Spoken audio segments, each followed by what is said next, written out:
10-year period from that 3 years from now to try and date it in the future. The cost for complete reconstruction actually was less than the middle cost for that tow drain replacement. I would expect that tow drain replacement, because of the length, because of the quantity, would be on the lower end of what was shown on the previous slide.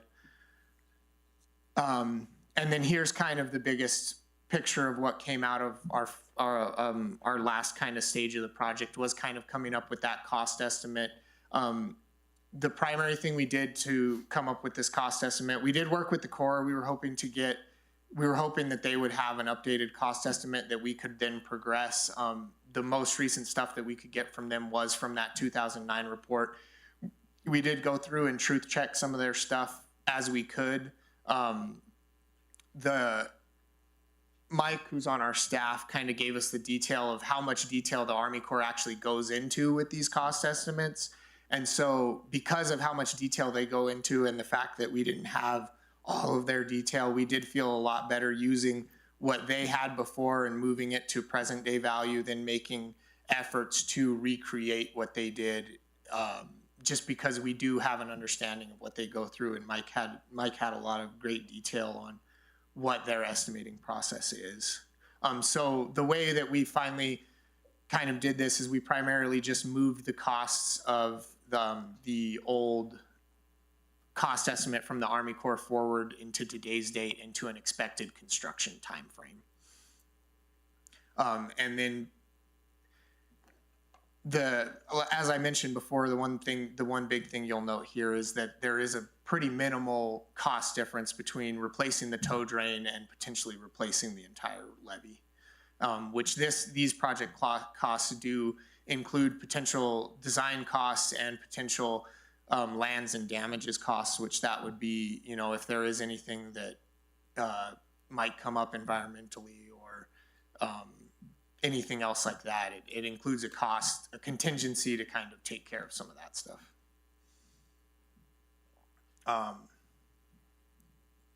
Next slide is just if you guys have any questions. I did want to thank the Board of Trustees for helping push this project forward. I think it gives the Albuquerque area a good opportunity to look at this level and see what work might need to be done to it, this levee, and see what work might need to be done to it. Okay, thank you very much. Any questions from the trustees?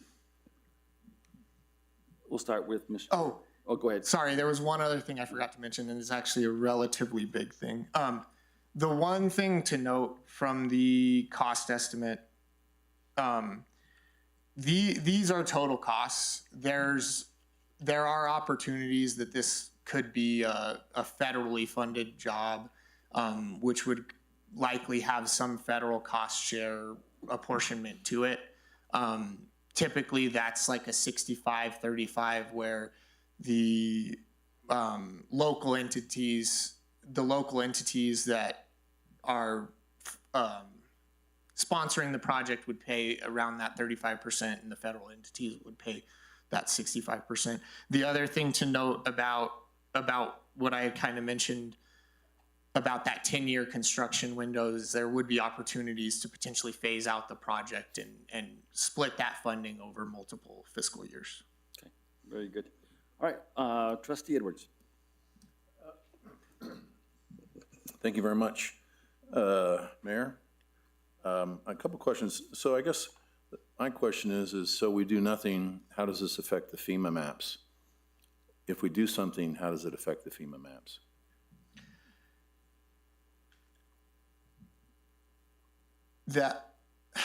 I think I'd have to get back to you on that. I mean, I think there's some potential for a lot of different things to happen in that case. There's not any movement in the near future on how it would impact the FEMA maps. But I think I'd probably need to go back to some of our guys and chat through that a little bit more. If we do something, it would be built to a certified levee standard, so the current FEMA maps would end up in place again, would stay in place. would be potentially some concern in the long term that if you don't do anything ever, you could end up with the floodplain maps changing. Okay, and so with that said, the only flooding that I'm aware of in the Middle Rio Grande Conservancy area that oversees part of this is infiltration from outside of the river as it moves towards the river. You see it in downtown Albuquerque, you saw it in Belen, and you don't necessarily see the river flooding over the banks. And I'm concerned that we're not really addressing the developed flows.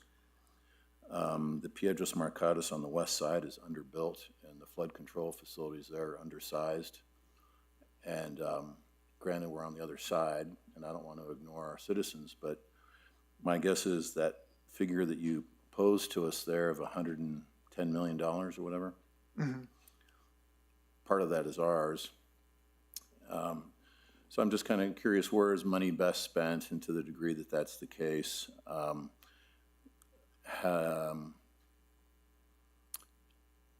does this provide the citizens the safest environment and the most equitable environment? Yeah, I mean, discussions on what the final cost sharing would look like are definitely beyond where we're at right now. There's a decent, there would be a decent chance that there might be something that you guys would put forward. The initial discussions we had are that it's relatively likely that the primary sponsors would not be the village.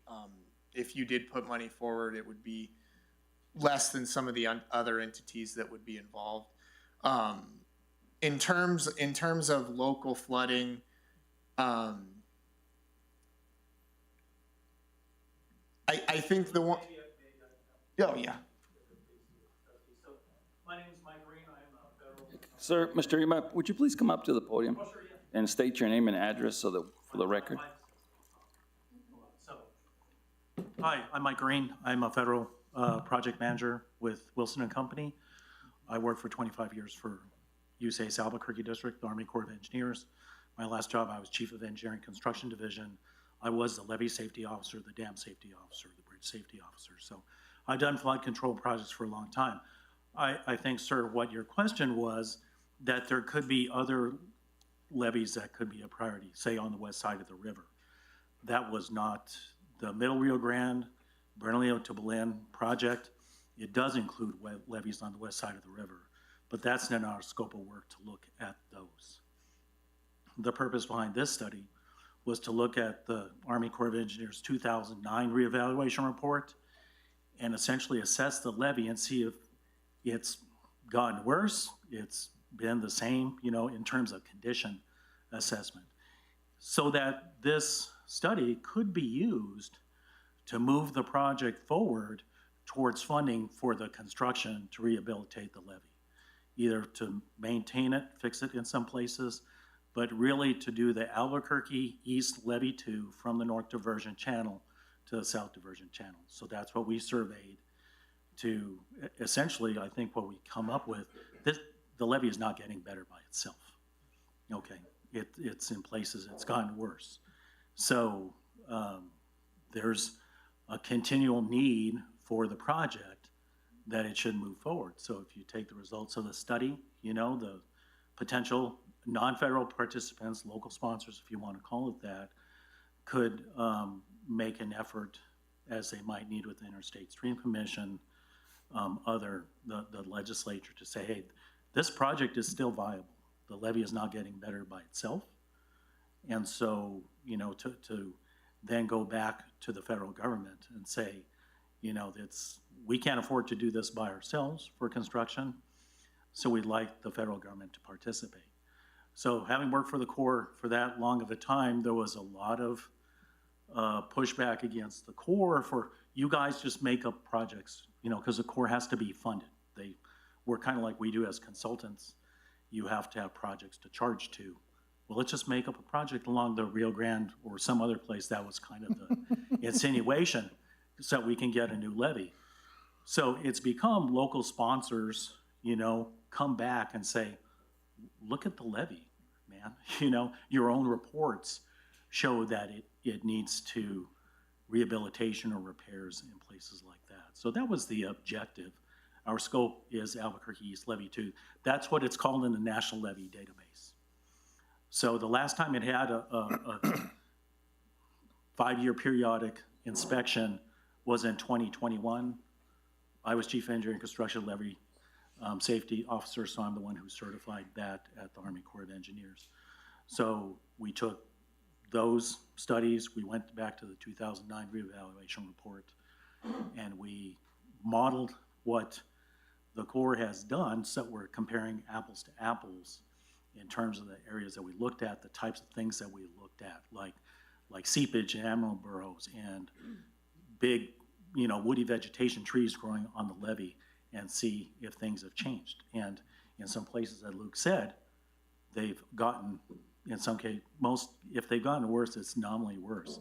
I think going to previous, this levee study is not going to change the FEMA mapping. That is not the intent. That would require updating the hydraulics and hydrology, doing some more geotechnical investigations. Okay. I hope that clarifies things or helps Sure. a bit. Any other questions, trustee? And I just want, for continuity's sake, was the area north of us studied because we're downhill? And it would be important to the people of the Los Ranchos in the North Valley to know that what's north of us has been evaluated. And is it in the red region like the southern parts of this area? The 2009 Army Corps of Engineer evaluation report, it goes from Bernalillo to Belen. So the 2009 report does include an evaluation north of Los Ranchos on both sides of the river. I mean, the Corrales levee was built in the late 2009, but going up through Santa Ana and Sandia, it extends that far, but it's not within the scope of our study. But do you know, is it worse or is it better or the same? I don't know. We didn't study that. Okay. The Corps of Engineers, it's been 2026, the last time the levees, the 5-year inspections took place was 5 years ago. So the Corps of Engineers is probably working on those evaluations and would have their detailed, comprehensive report that they put into the National Levee Database, which the public can access. All right, thank you. Any other, go ahead, any other questions from me? Trustee Rana? Just as a follow-up to the question that Trustee Edward had, and that is, if we take a look at what we're doing, how far along are our neighbors in terms of looking at the kinds of issues that they have that certainly going to impact us? So if we're not doing this in a way that is coordinated, then obviously we are not going to be able to resolve the entire problem. So the Army Corps of Engineers is designing what's called the Mountain View segment of levee. That is from South Diversion Channel to the Mountain View area, which is just north of Isleta, Pueblo. So there's actually, they're developing the plans and specifications for that now. So neighbors are working on this. There was what's called a chief's report. So that segment of Middle Rio Grande, Bernalillo to Belen, in part due to those, stakeholders advocating for the funding to do the design and then the construction, that part is underway, the design portion. Okay. Any other questions for our presenters? I have just one question. Yes, What sir. are the next steps as you all see them? Well, we'll turn in the report, and there's been talk, to take the report and develop a legislative proposal, perhaps. Okay. That could be then taken to the legislature and say, here are the findings of this report. Just in Mike's words, the levee isn't getting any better. Something needs to be done. The time cost of money, it's only gonna get, more expensive in the future, those types of things. And, we're going to go to the levy task. Yeah, the levy task force, and So it's at the levy task force to determine whether or not the local governments want to pursue the project is that what you're, Mr. Mayor, I think it's probably incumbent upon the potential local sponsors to get together and discuss the report and discuss a potential approach for moving forward to secure a commitment, towards who's going to be the sponsor and maybe what a cost share might be, or just having the discussion, say, with the congressional delegation and say, look, we have this study. Again, things aren't getting any better. Can the federal government help out? okay. Well, thank you very much for your presentation. Yes, sir. And all the work. And obviously, we'll have to get with the task force and decide what our next steps are. Thank you much. Thank you, sir. All right. We'll move on now to item B, and this is the Rio Grande Traffic Calming Study. Tyler Pennington here is from Parametrics to give us an update and to kick off this project. As you all know, from some time ago, we had talked about looking at the corridor between village limits and we've got Parametrics doing that work now. So, Tyler? Thank you, Mayor Rao. Thank you, trustees, and thank you, attendees. Whenever the slideshow gets up, we'll go and get started. No worries. I'm here all night as long as you need me.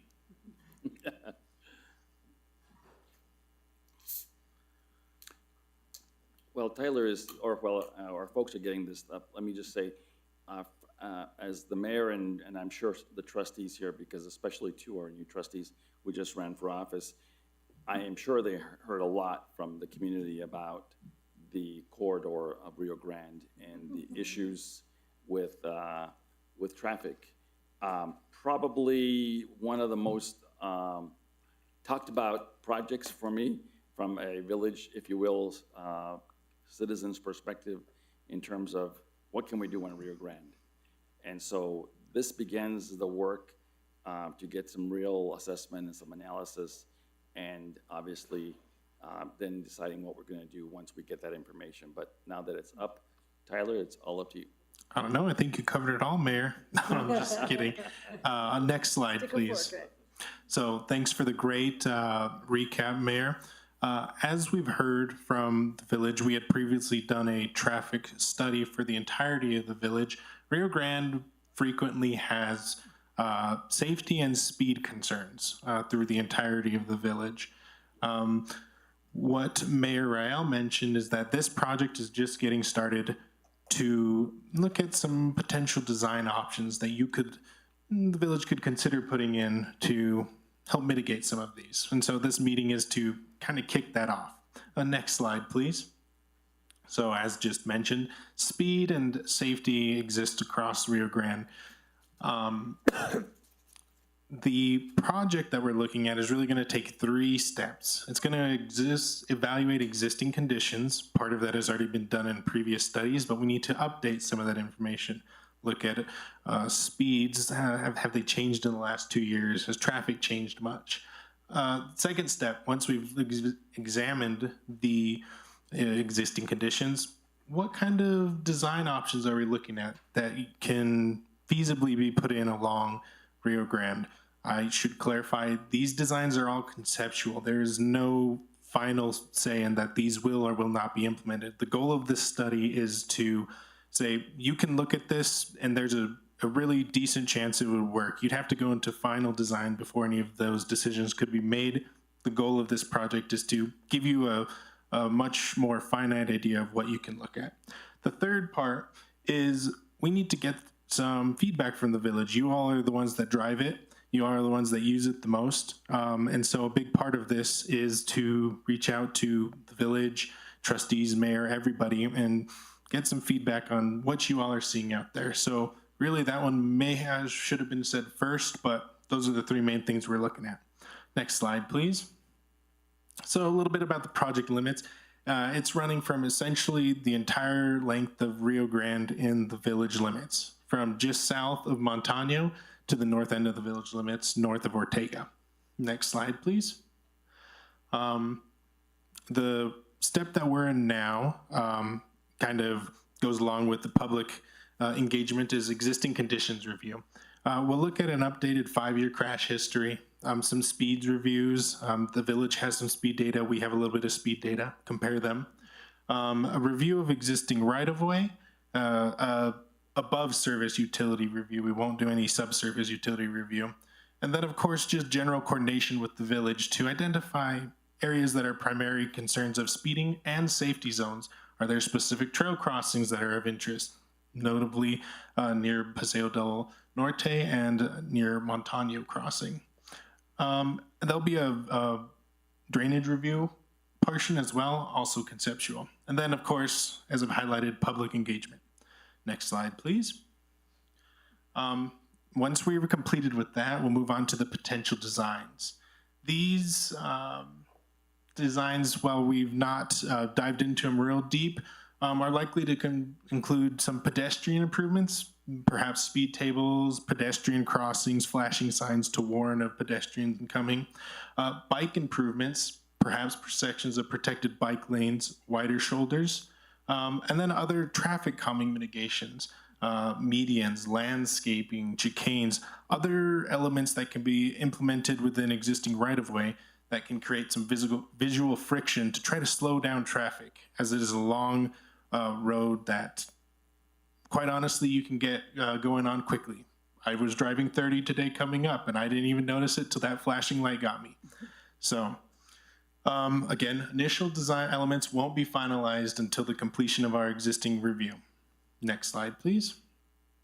So, just to give you a quick down and dirty approximate schedule, current efforts ongoing right now, we're looking at existing conditions, what we just mentioned, speeds, crashes, all of that. The next phase, which we are kicking off tonight, is collecting community input. I'll get to more on that in a second. We want to know where issues are occurring. Come April, we'll have the existing conditions. We'll have a pretty good feedback from the community. We'll start really refining the potential designs. This is what you could really look at, what's feasible along Rio Grande. April, May, we'll probably have a draft report ready with some conceptual designs, and then May with the final report, and we will be back here presenting these findings to the board again. Next slide, please. So this is what I was getting at with the public engagement. We've created an online survey that we're hoping to share with the village tonight. I believe it is going out in the magazine as well. Is that correct, Mr. Avia? In March. And then, if possible, maybe we could place it on the village website. But our goal here is to get as much input from the community as we can. So this will help us identify key locations, safety crossings, pedestrian crossings, all of that. So what we have up here is 2 live links. You could click on these now and start submitting some information and provide some feedback. Next slide, please. Yeah, so that is a quick update of this project. Again, we are just kicking it off. We had a meeting with you all a couple weeks ago. That was the official kickoff, and we're just ramping up now. But I'm here to stand for questions. Well, before we get started, I just want to say, Tyler, if you would, and ask Parametrics to please schedule one-on-ones with each of the trustees and get their perspectives on the project as a whole. I think it's really important they've heard a lot about this corridor as well, and I think we had an opportunity to do that with the staff, with the village, but we need to include our trustees in that conversation. So that Noted. being said, let me go to first, Trustee Baldwin. Thank you for the presentation. It's exciting to see some action on this particular stretch. We did get many ears full as we were walking around the village. On the looking at existing conditions on the crash data, I just want to make sure you are looking at a variety of modes. So it's not just auto crash, but auto ped, auto bike, bike, ped, the whole range, yes? Yes, Trustee Baldwin. We'll look at a vehicle on vehicle, vehicle on pedestrian. The one, and I'm not gonna say I know this because I know equestrians are very common. I don't know if there's been any crashes there. I can't promise you that data is in there, but I'd be surprised if it wasn't. But yes, That would we're, be great if you could include equestrian as well. yes, we're looking at all modes. Thank you. Okay. Any other, Trustee Edward? So one of the things I discovered when I was running for office is that I don't know, does sound amplify speed or does speed amplify sound? Speed amplifies sound. It seems like anywhere you go in town, and this is coming from a kid who put cars in his spokes. Man,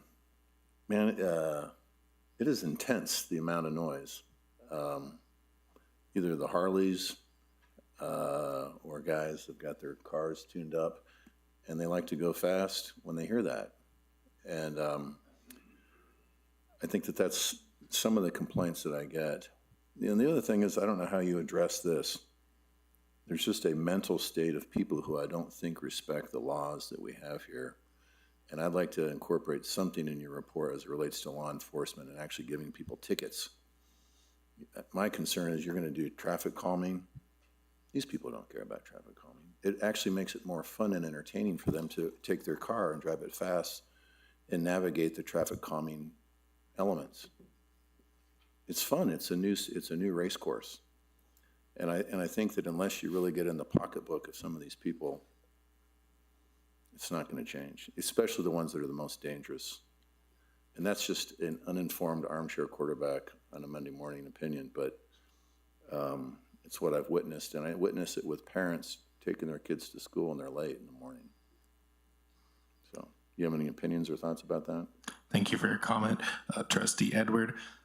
That is the big issue that many consultants have. We're engineers. We can provide some build it to improve it efforts. There's a big aspect of enforcement. It's one of the 3 E's: engineering, education, enforcement, when it comes to safety. We will work. We can include it in the report, a small write-up.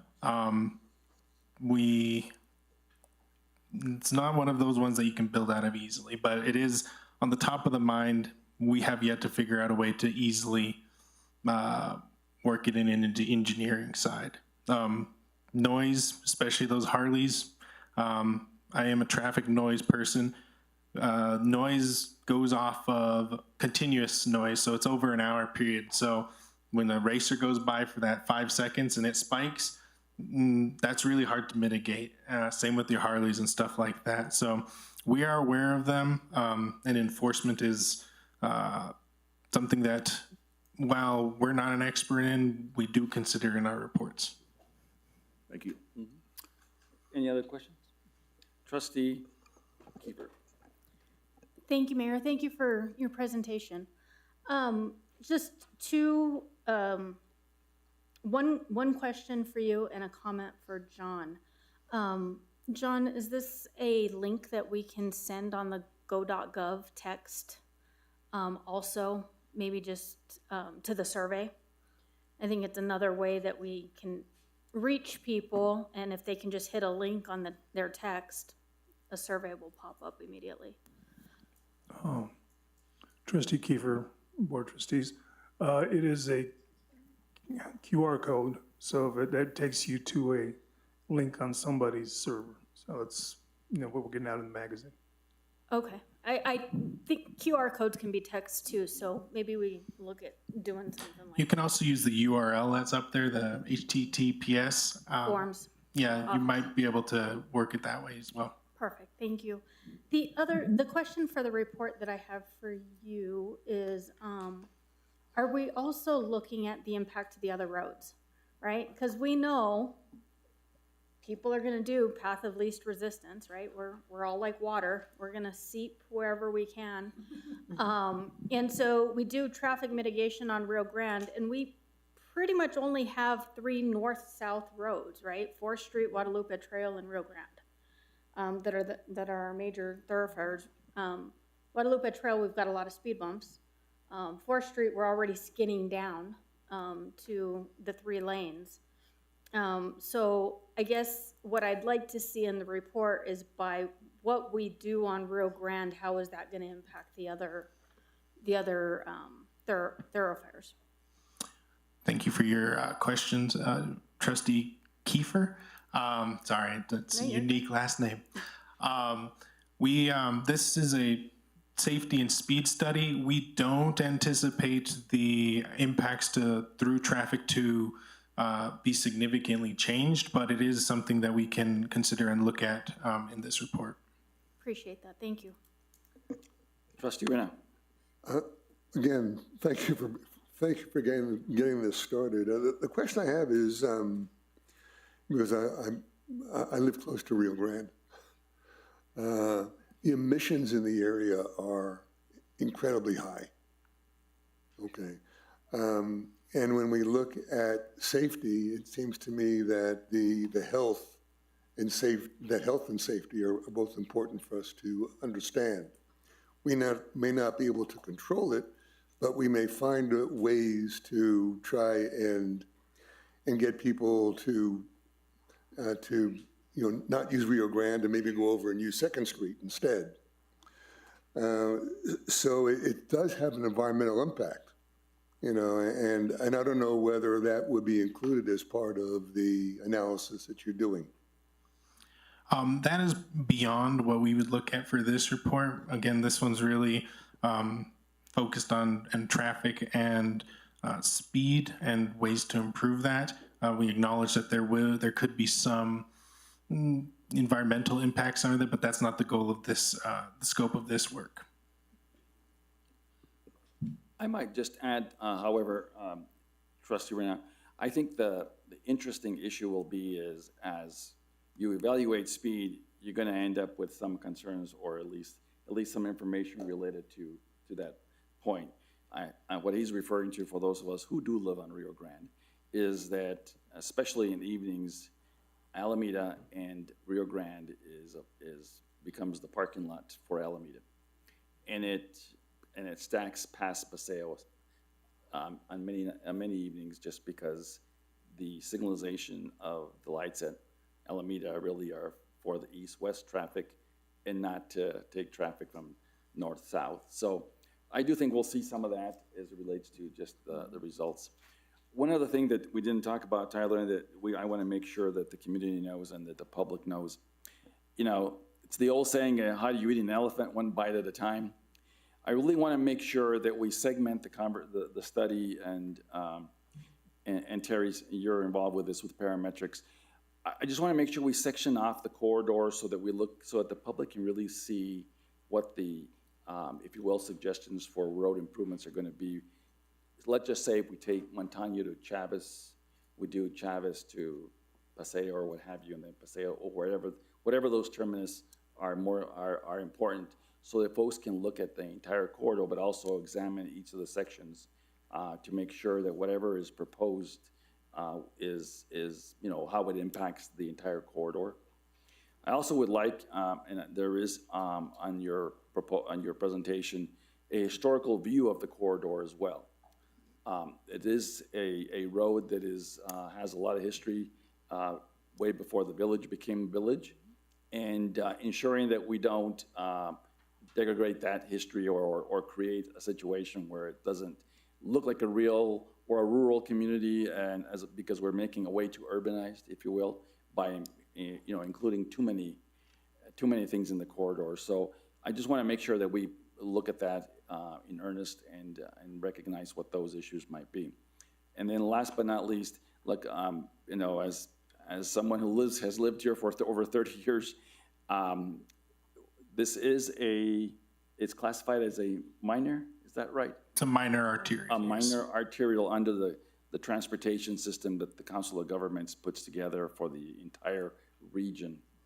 And so as such, Maria Rinaldi, our expert here, my goal here is, as soon as we finish the study, is to look at opportunities, how we might be able to get some state and federal funds to do some of the improvements in this corridor. And so really working with the Council of Governments and looking at the DOT and all the other respective agencies in the region to see how we might be able to begin to implement some of the findings as we go through the process. But more importantly to me is all about the community getting engaged and really recognizing that there's a lot of folks who have a lot of opinions about. And then the last point, to Trustee Edwards' concern about enforcement. Look, I'd like for us to look at what other alternatives are there. Should we be looking at cameras in this corridor? Should we be looking at other ways that maybe technology can help us with mitigation of speeds, and or, if you will, even, noise or what have you, recognizing that may be a much more of a public safety review, but I think that's still an opportunity for us to look at that and see if there's other opportunities to manage that. Go ahead, Trustee Edwards. I loved your points there, by the way. Thank you very much. So we're like Corrales, and I know people do not speed in Corrales. The word on the street is you're going to get a ticket that fast. How are we alike, or how are we dissimilar from them? We go from one jurisdiction to another jurisdiction to another jurisdiction along Rio Grande Boulevard. In a speed study, my concern is you're going to get slow. You have the parking lot speeds by your house in the afternoon. It's going to make it look like people aren't driving very fast. I mean, I'd like to know how you guys are going to filter through all of that. And I agree with what the mayor said with segmenting it, because there's different parts that experience different things.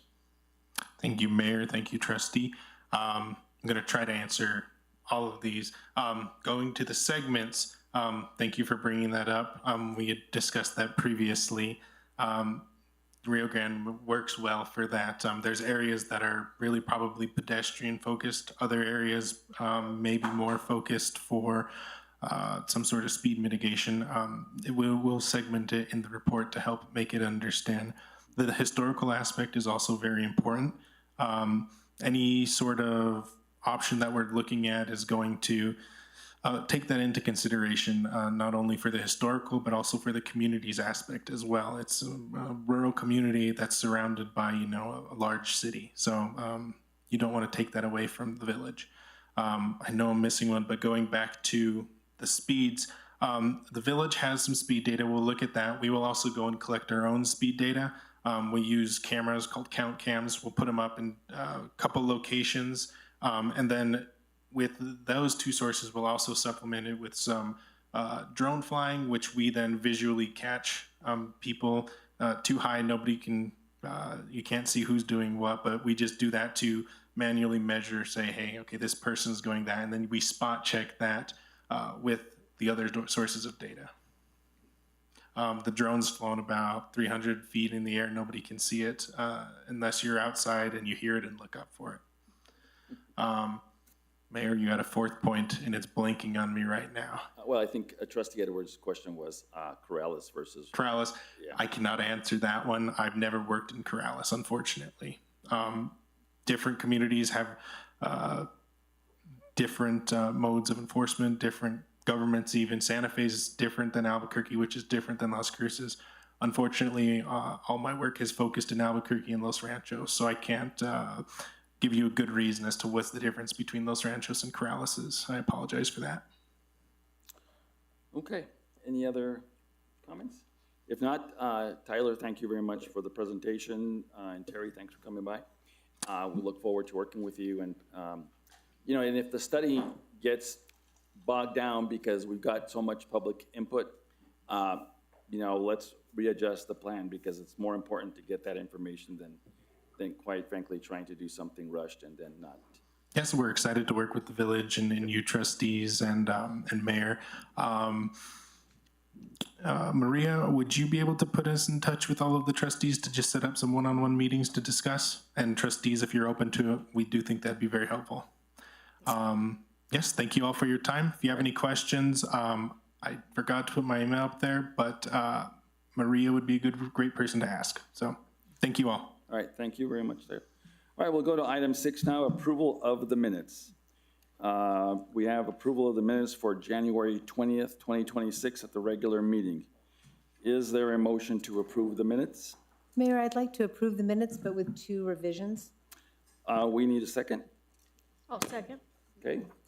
Trustee Baldwin, would you please, for the record, give Ms. the Sure. clerk the information? Page 28 of the packet, I'm listed as being present at the January 20th meeting, and I was not. So I should be listed as excused. And then on page 29 of the packet, line, what is that, 77, which starts the, ask for a motion to approve resolution number 2505-1101. And in 79, it indicates that trustee Rhino made a motion to defer to the February meeting when all the trustees are present, the mayor pro tem vote. The actual motion, which was encouraged by Attorney Chappell, was that the organizational meeting and the mayor pro tem issue be continued until this meeting. And so I just think the minutes should reflect that it was a motion to continue and not defer. Okay. Madam Clerk? Can we make those corrections? Duly noted, thank you. Okay. Thank you very much. Any other corrections to the minutes? Seeing none, all those in favor signify by saying aye. Aye. Aye. All opposed, same sign. Minutes are approved. Now we'll go to old business. Organizational meeting of the governing body. Nominations and approval pursuant to State Statute 3-12-3-.1 and MSA 1978. The governing body of a municipality shall elect one of its members to act as mayor pro tem in the absence of the mayor. This item was continued from the January 2026 meeting, and we are now open for nominations. I would like to Trustee make a Rand. nomination. Trustee Reyna? I'd like to nominate Trustee Kiefer to be our next mayor pro tem. I believe Trustee Kiefer has the experience, given her service on the board, her knowledge about the issues that are facing the village and the code that we all abide by, as well as a standing commitment to ensure that we are able to continue to address the issues relating to the traditions and the values of this village. And so I'd like to put her name in for nomination. Do we have a second on the nomination of Trustee Kiefer? I'll second. Been seconded by Trustee Edwards. Are there any other nominations? Seeing no other nominations, we will then move to close nominations. And we need a motion for closed nominations there, Trustee. I move that we close nominations. Do we have a second? Second. All right, all those in favor of Trustee Kiefer being appointed Mayor Pro Tem signify by saying aye. Aye. Aye. Opposed, same sign. Aye. All right. We do have, I was going to say, Trustee Kiefer, there is one more requirement of being Mayor Pro Tem that we're starting as a tradition. You must bring the chocolates to the meeting. Oh, there we go. Okay. Anyway, congratulations and welcome aboard. Thank you very much. Thank you.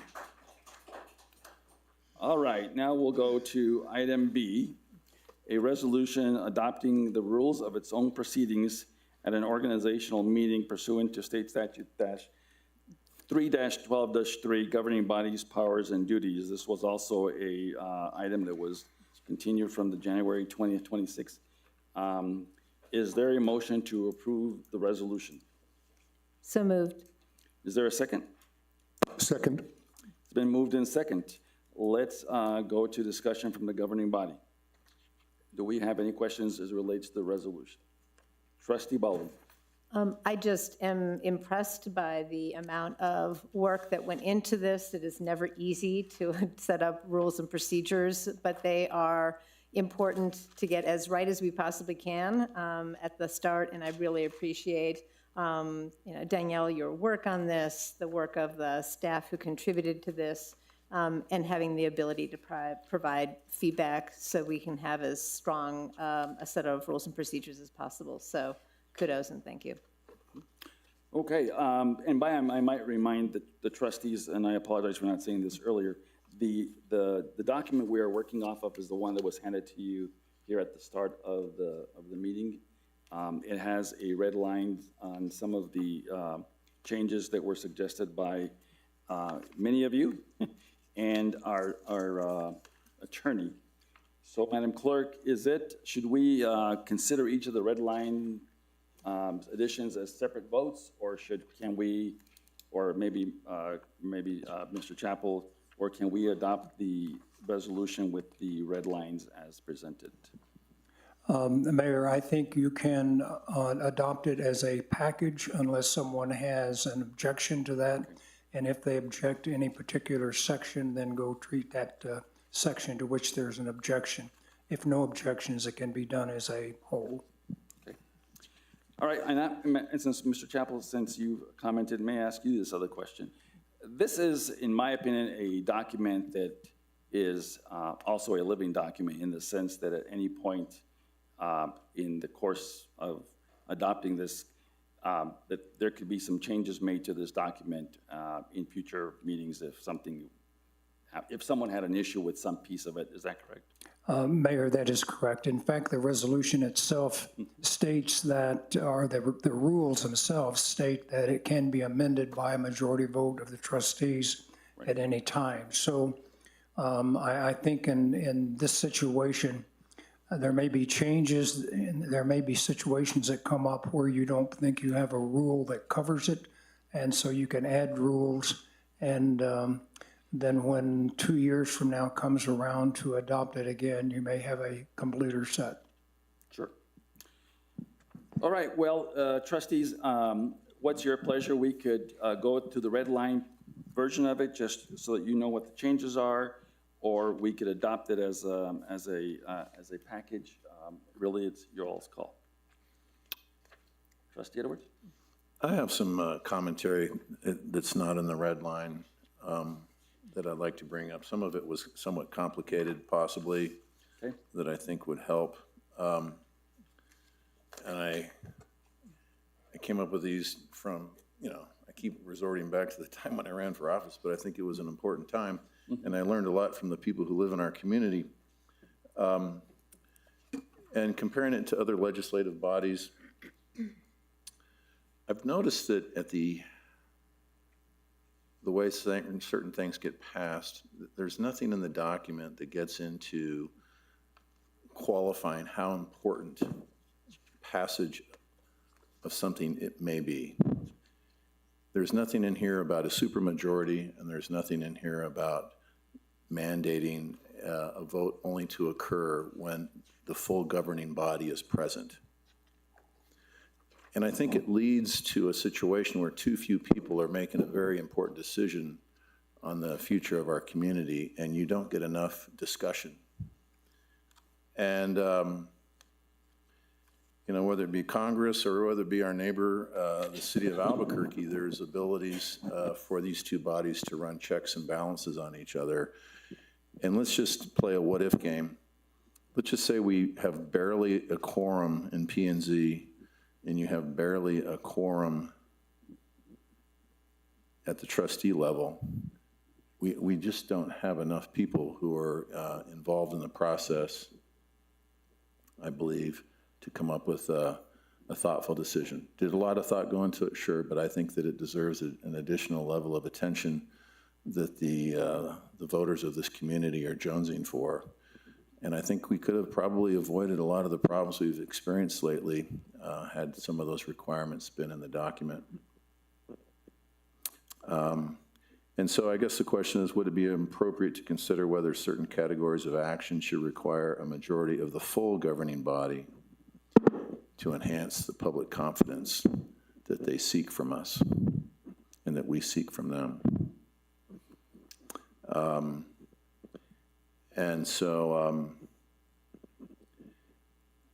And I guess for the clarity aspects, do these rules contemplate, major actions, including ordinances or land use decisions that are only in attendance? I mean, it should be, I think, more than that.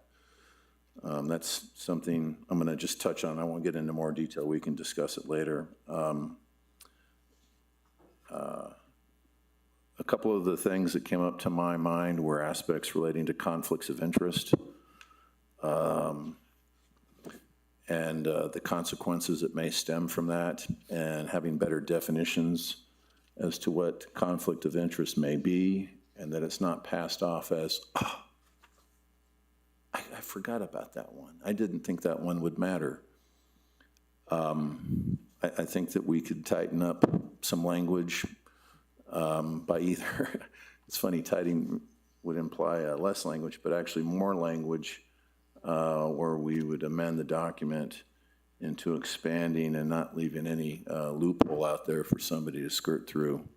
I think that people in the electorate from my running for office feel a little ripped off because that wasn't done before.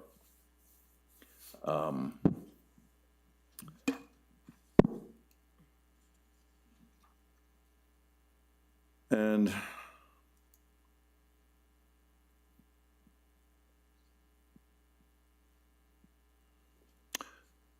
the other item that I'd like to consider is, and again, this is all about creating a level of public confidence, not to create complacency by the public because they think we're doing a good job, but to have that ongoing balance.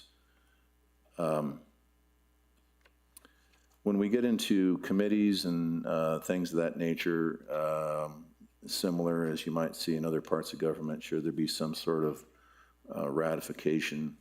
Maybe I've misread the document, but it doesn't seem that there's anywhere in there that if people are recommended for appointment, that they are then ratified at some level for that, you know, that team spirit that, yeah, we all have confidence in these appointments. These are some of the things that came up when I went through it. And then lastly, a couple of things that might sound very simple, but I think they're very important. I know that I'm not at my best when I'm very tired. And I have known that there's been some pretty serious meetings that have gone late into the evening. And I don't know if people are thinking squarely. I don't know if they can think squarely. I'd like to consider an aspect of time limitations on meetings. At the very least, inserting breaks. I think that we get rash decisions because somebody wants to get home. And I don't think that that's a good reason to vote a particular way. People have spent a lot of time, money, and energy to come to a meeting. For some of these people, it's their biggest investment, and I think we owe them that debt of taking things seriously about their property, just as we are listening to their neighbors in the community at large. When it gets to be 11 o'clock at night, I just don't think that good decisions are made. Waiting 30 days might yield better outcomes in a tighter, more cohesive community. So those are just a couple of things I want to touch on. I didn't want to get into discussion, but I wanted to throw them out because you guys might be thinking the same things. They might be kissing cousins to ideas that you have about the document itself. And so I'll shut up and listen to everybody else for a little while. Okay. Any other comments from any other trustees? I got, Go ahead, Trustee Rena. yeah, just a couple that are specific parts of the document.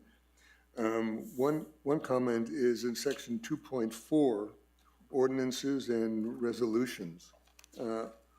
One of the things that I think could be, one of the things that I think could be helpful is once we actually pass an ordinance, there's some kind of waiting period before it actually becomes the rule. And the reason I say that is that it gives people an opportunity to transition to what the new rule is going to look like. And I think this is kind of especially important if we have individuals who are coming to us for, you know, questions about property or questions about, you know, changes that may occur that impact of, you know, a large number of residents in the community. So if there's a kind of a waiting period where people can get used to the new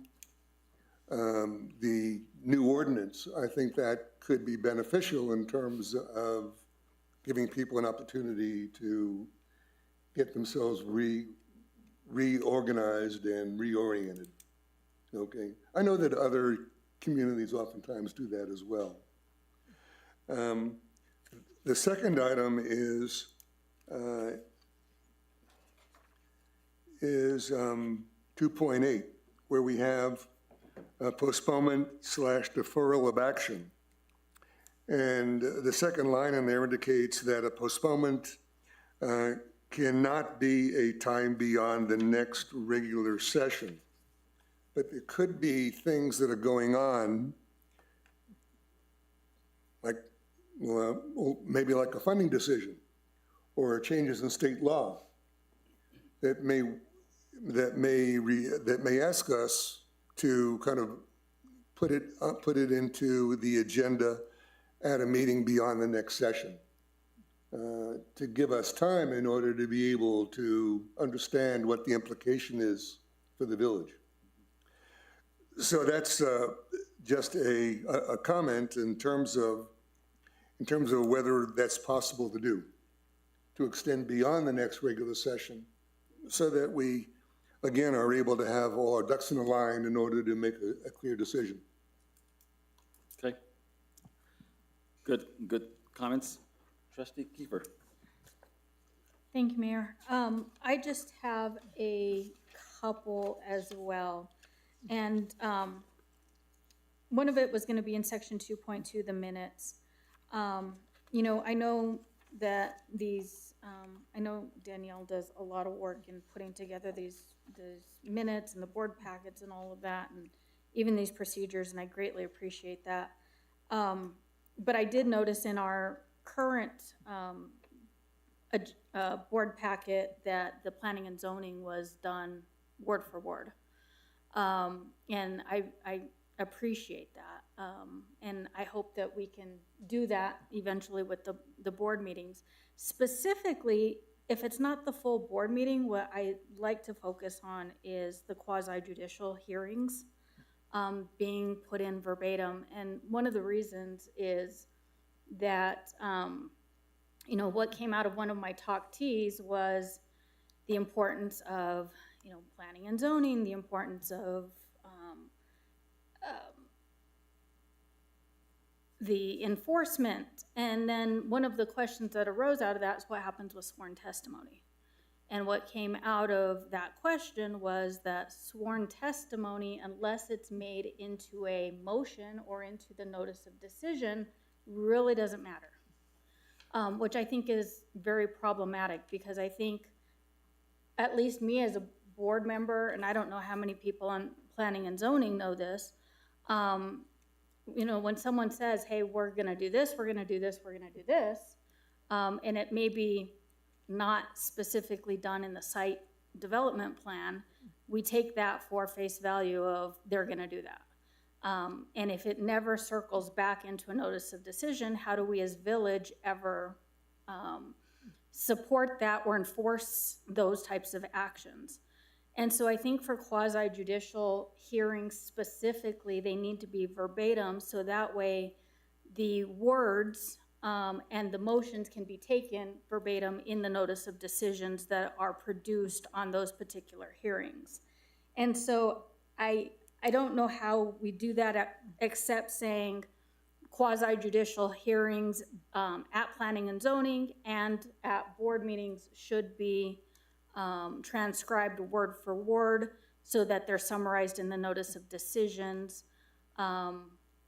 for future enforcement of whatever's promised by that particular homeowner, developer, you know, insert name here, is one of my biggest concerns, so that we can address that loophole and make sure that we encompass the intent of what we're getting in quasi-judicial meetings of the sworn testimony. The second thing is, and I don't know how to do this, but one of the things that was brought up again by the residents at my tea talks is, well, how do we keep you as elected officials and how do we keep planning and zoning honest? And it was a great question, even though I was kind of like, well, what do you mean? We're honest people. But their intent in asking that was, well, if you go up there and you say, hey, the issue is that the sky is, you're going to talk about the color of the sky. And we all come up and we give our public comment on that agenda item and say, yeah, we want you to talk about the color of the sky. Great, great, great, great. And then, Jennifer, you go unhinged and you say the color of the sky is purple. And you convince everybody up there that the color of the sky is purple. How do we have the opportunity to say, no, you're absolutely crazy, either prove that the sky is purple with data, or how do we say, no, you're wrong, the sky is actually blue, and here's the fact that it's blue. And so, I was kind of pounding my brain, and I'm like, well, last thing you want to do is public comment in the front end, public comment in the back end. I mean, that just makes for long meetings. So this is just an idea that I thought I'd throw out there and kind of see what thoughts are, especially yours, Shanna, because you're going to probably be like, you are absolutely crazy. You already went off the rocker. You right? She is already thinking the sky's purple. Is there a way where we add that when a notice of decision comes out and I make a decision that the sky is purple and I convince everybody up here that the sky is purple just because they're not paying attention to me or whatever. I have no facts to support why the sky is purple. That a notice of decision could be overturned with factual basis within 48, 72 hours after done. Mr. Mayor, Trustee Kiefer, I think the avenue to deal with the issue that you've brought up is the appeal. The code already has a way for you to refute a decision that was made, and it gives you an opportunity to come before a discretionary body, this one, to say, hey, planning and zoning said the sky was purple, but I have all this evidence to show that it's blue, and I want you to reverse their decision. I think that's already inherently built into the process, and it makes me a little nervous, your concept, because it's talking about kind of an administrative overturn of a decision by a discretionary body outside of the appeal process. And I don't know what it would accomplish that the appeal process already does not, in an avenue that offers all the due process that we're already required to offer. So I guess my argument would be an appeal process is an appeal process for the parties involved. It wouldn't, if the whole audience out there is smarter than me and knows that, hey, the sky's blue and Jennifer, you're a moron. It doesn't give them the right to appeal my delusions as not being an aggrieved party. And so if they have the history, because I'm not gonna sit here, and none of us should sit up here and pretend like we're know-it-alls, right? Because we are here to do the work of the people. And we should be open to facts and to data. And if someone that's been here 40, 50 years knows better than I, why shouldn't they have the opportunity to set the record straight? Mr. Mayor, Trustee Kiefer, I think what you're getting into now is a discussion about who has standing to file an appeal. And I'm going to look to my right at our trustee village attorney to ask if he can kind of describe to the Board of Trustees who has the right to appeal and who doesn't, because there's a chance that your concern is already covered. I'm not, especially with the way that the new rules are being written, I do think they get into standing a little bit, so I'm gonna turn it over to Mr. Chappell here to talk about what standing is and who has it and who doesn't. Thank you. Should I thank Ms. Schultz for handing me the microphone? There are a number of questions here, and the one that Trustee Kiefer has asked is one, I mean, it's fairly compounded, but if the board, let's start backwards a little bit. If the board has adopted a resolution or has adopted a finding, as you noticed, if you read through these procedures, there are three levels. There are ordinances, there are resolutions, and there are approvals. These rules give the board the right to set aside those actions that they have taken using the same action that they took to adopt them. So if it looks like something was totally off the wall and was adopted on a basis that was not correct or whatever, the board itself can correct that. You don't have to appeal. And so that might be a situation where if one of you, and that's what you were talking about, convinced everybody to do it and it was wrong, that you would take upon yourself to submit a correction to that. And these rules would allow you to do that at the next meeting. You wouldn't, or at a special meeting, whatever. So you're not locked in under the doctrine of entrenchment. A legislative body can never tie the hands of a future legislative body by taking an action. In other words, you can't adopt an ordinance that says this can never, ever be changed, okay?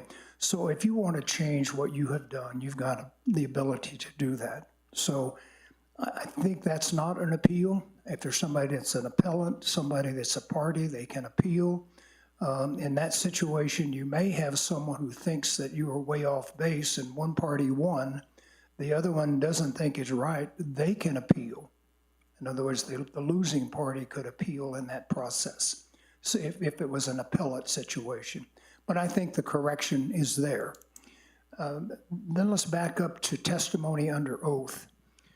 We need to, go ahead. Before we go on to that, let's clarify. So I understand with ordinances. Let's say a quasi-judicial proceeding took place with incorrect, false information. And a decision was made based on that information. There's two parties that can appeal, which is the appellant and the applicant. But if someone sitting in that audience says, no, the information that was used to make that decision is incorrect, why would that person not be allowed to set the record straight to clarify that decision? Because that person never gets the opportunity, because the next appeal goes to Board of Trustees and quasi-judicial matters cannot be publicly discussed and there's no public comment on them. So now you have a cycle of incorrect information being used to make decisions. Well, I'm Trustee Kiefer, I'm not understanding why that the true facts cannot be presented. There are people who can participate in an appeal, even though they're not the appellants. So maybe that's They are interested parties. They are adversely affected, whatever. If they participate at the P&Z level and the decision goes and you think it's there, they can participate at the board level. But who has the authority? Who has the authority to decide that something was done on an incorrect or false basis? It's not somebody sitting in the ordinance. It is this body that listens to all of that and determines what is true and what is not true, not someone out there. But even if someone comes forward or deals with, provides information to one of the appellants or the appellee, whatever, that can always be presented at the next meeting. If a board member is convinced that the wrong basis was used because of information, you can always move to set that aside. That's what I'm saying. You can take action on yourself. But what you're assuming is that somebody is God and can tell you that what you did was wrong. And we don't have that. That has to be done based on what's presented to the P&Z and what's presented to the board. I mean, that's my best answer. I think that this issue is really, I can appreciate your concern, Trustee Kiefer, on this, in that there's two, basically, if you will, areas or arenas for this issue to come up, as you described. One is at P&Z, and let's just say at P&Z, misinformation was used to render a decision that then it was sent to the trustees for consideration, because whether it was the appellant or the applicant, whomever, in this case probably be the appellant, saying, look, they used the wrong information to make this decision, so therefore we get an opportunity at the trustee level to hear the new information that was considered erroneous at the P&Z level. Then that becomes the appeal, right? Well, not necessarily, right? Because the only thing that the Board of Trustees, and this is where I'm trying to work through the process, right? The only thing that the Board of Trustees sees is what Planning and Zoning originally saw, unless they approve the adoption for additional information. And so if the same information is provided, then, and it comes to light that incorrect information was used, there is no opportunity, because that interested party that Attorney Chappell is talking about that would participate in planning and zoning isn't going to sign up to participate, because they're just observing and they're hearing, oh, that doesn't sound right. That makes absolutely no sense. And so when they would have the natural opportunity to bring it up at Board of Trustees, it can't be done because it's a quasi-judicial hearing and no public comment can be made. And so it's finding the balance of, and that was one of the questions that was raised to me, was how do we keep you honest? You know, how do we checks and balance if you're not, if you're making decisions on incorrect data, incorrect information? And my question was, or my answer was, I don't know, great question. And so when I was thinking about the rules and procedures, I thought, well, maybe this would be a good insert point.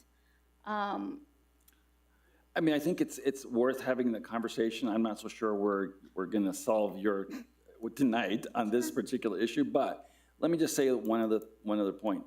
I think the process of appeals and the way it's structured, and every entity that I've worked with and that I've seen has struggled with this issue, in that a third party, if you will, someone not involved in the case, reviews the case or is sitting in the audience and says, wait a minute, this is not right. But they don't have standing in the sense that they have either been before the body to make those comments, i.e. at P&Z. And so the concern that happens is that once you open up this quasi-judicial proceeding to other people who have other comments, then all of a sudden, you know, you've got a scenario where you're having the entire process be suspect to folks making stories up or what have you. And that's why it's always been structured the way it is. But there is a provision that we do have, and we've done it a time or two, which is where, and Mr. Chappell has given us direction, where you can make as a governing body and simply saying, we want to hear new information, and we take a vote to bring new information to the table if we so choose to do so as part of that process. So maybe an opportunity for us to go back and look at those rules, Shanna, and see if maybe there is, if you'll recall, one of the cases we had some time ago, we had an individual who wanted to bring up new information, and we voted to have that information admitted for the record. So there is I think some options in there, but let's look at those and see if we can maybe come back. As I said earlier, I mean, this is a living document, and it is opportunity for us to make some changes to it. But if you don't mind, because we'll be here for a long time if we go through this in this fashion, let me make a suggestion from a common sense perspective. Trustee Edwards brought up several important points that I think are worth at least having a conversation in a general way. And that is that, Mr. Chappell, the city of Albuquerque, for example, and other municipalities, in every ordinance that they have, there are certain provisions where a quote, a supermajority is required to make a decision. The one that comes to mind is bond ordinances in which you're committing the city, or in this case, the village, that you need a supermajority. The interesting thing about that, Trustee Edwards, is that when you have a 9-member council, it makes a lot of sense because you've got 9 opinions. In this group of ours, a supermajority is 3 people. It's the basic vote, actually, is always a Basic vote. Right, supermajority. it's the basic vote. And nothing gets passed to this body unless 3 of you vote for it, or I vote to break a tie. So I think in some ways, I mean, I understand your thought process as, let's make sure that we don't let something slide by our system, because we're not, we don't have the, if you will, everyone's not on the same page. But I understand what the supermajority concept is, but in a body like this, as small as ours is, in many ways, I am the supermajority, in that one of you, the 2 of you tie, I get to make that decision. So I don't know that helps avail your concerns, but I do think that that's one that's worth at least bringing to the table. The other is the issue associated with breaks and time lapses. Couldn't agree with you more. I think, in fact, I have a little note here in my rules here today that we're going to take a break. And so the question becomes is on many times, at least it's been my experience, that folks want to get through the agenda because there's folks who are waiting for the issues, and as well in the audience, right? And we try and plow through those. But those we could easily, I don't know that we need to even put those in our rules of procedure, except we can put that in our agenda, Madam Clerk, at a certain hour. Since we start at 6, let's just say we say at 8 o'clock we have a break, and we just put that into our agenda as a standing agenda item to give at least a 5 to 10 minute break, what have you. The last piece, though, that I do agree with you on is that is a time for when we should go home.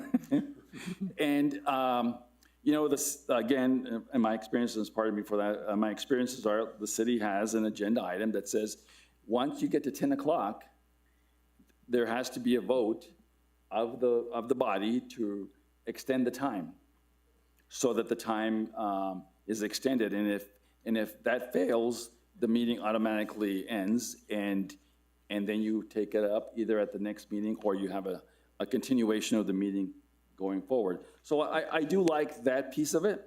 And with that, Madam Clerk, it might be worthwhile for us to take up that in an amendment that we could bring back again when we maybe look at all of these issues that we've just raised. If that would at least, and I'm just making this as, I'm looking at your heads nodding that you all think that that may be a way to proceed, and I think that that's actually a good way to at least deal with that. Trustee Edwards. I really appreciate all those comments. Going back to the supermajority, I realize that you really can't get that, but to the extent that I think maybe making certain elements require the full body, the full governing body be present to vote, I think is a critical element. I mean, you could have 2 things handled by a whopping, 6 people between 2 governing bodies, the P&Z and ourselves. And I think that, I don't know. Well, I think, the challenge on those becomes is which ones do you identify as requiring. But I do think that on the whole, we do pretty well as a board of trustees. I think if that's an issue with P&Z, we might want to look at that. But Mr. Chappell. Yeah, Mayor and Trustee Edward, that may be something you want to look at, but we are bound by the municipal code. And under the municipal code itself, there are certain approvals that can take place by a majority vote, and that's 2 of the 3. There are others approvals that must have a majority of all of the members of the trustees. And in those cases, that would take 3 trustees and the mayor cannot even break that tie, because it's not a tie. In other areas in which it talks about leasing property, sale, things like that over a certain part, it takes approval of the Board of Trustees, and then there is a protest period that if residents protest that, they can put it to a public referendum. So there is already built into the municipal code a layer of simple majority, a majority of all the members, and if you want to go back and look at those, they may be covering some of the things you're concerned about, but everything here cannot be done just by 2 trustees and a vote of the mayor, if that's it. So maybe if you want to look at that, you look and see what those areas are not satisfactory. And then we need to look as a village as to whether or not we can change those rules, because the village as a non-home rule village can do only those things that are authorized under Chapter 3 or for the village. So just in response to that, it's not as open-ended as you're thinking it is. Yeah, I think my ignorance was the harbinger of all of this, and so here's what I would say. Maybe we need to do a better job delineating within this governing body rules or procedures, at least in an open forum of written communication, that if somebody comes in here and they want to read something before they come in and they want to know if we're doing our jobs correctly, and we know that we're doing our job correctly, what are those things? Can we list them out more formally at the very least, as opposed to it having it hidden in some statute somewhere? All right, we can look at that. Maybe that may be also an opportunity for us to, Madam Clerk, if you can maybe just, we can have that conversation with Trustee Edwards and see if we can't. This last one, though, that Trustee Reina brought up, related to ordinances and when they take effect.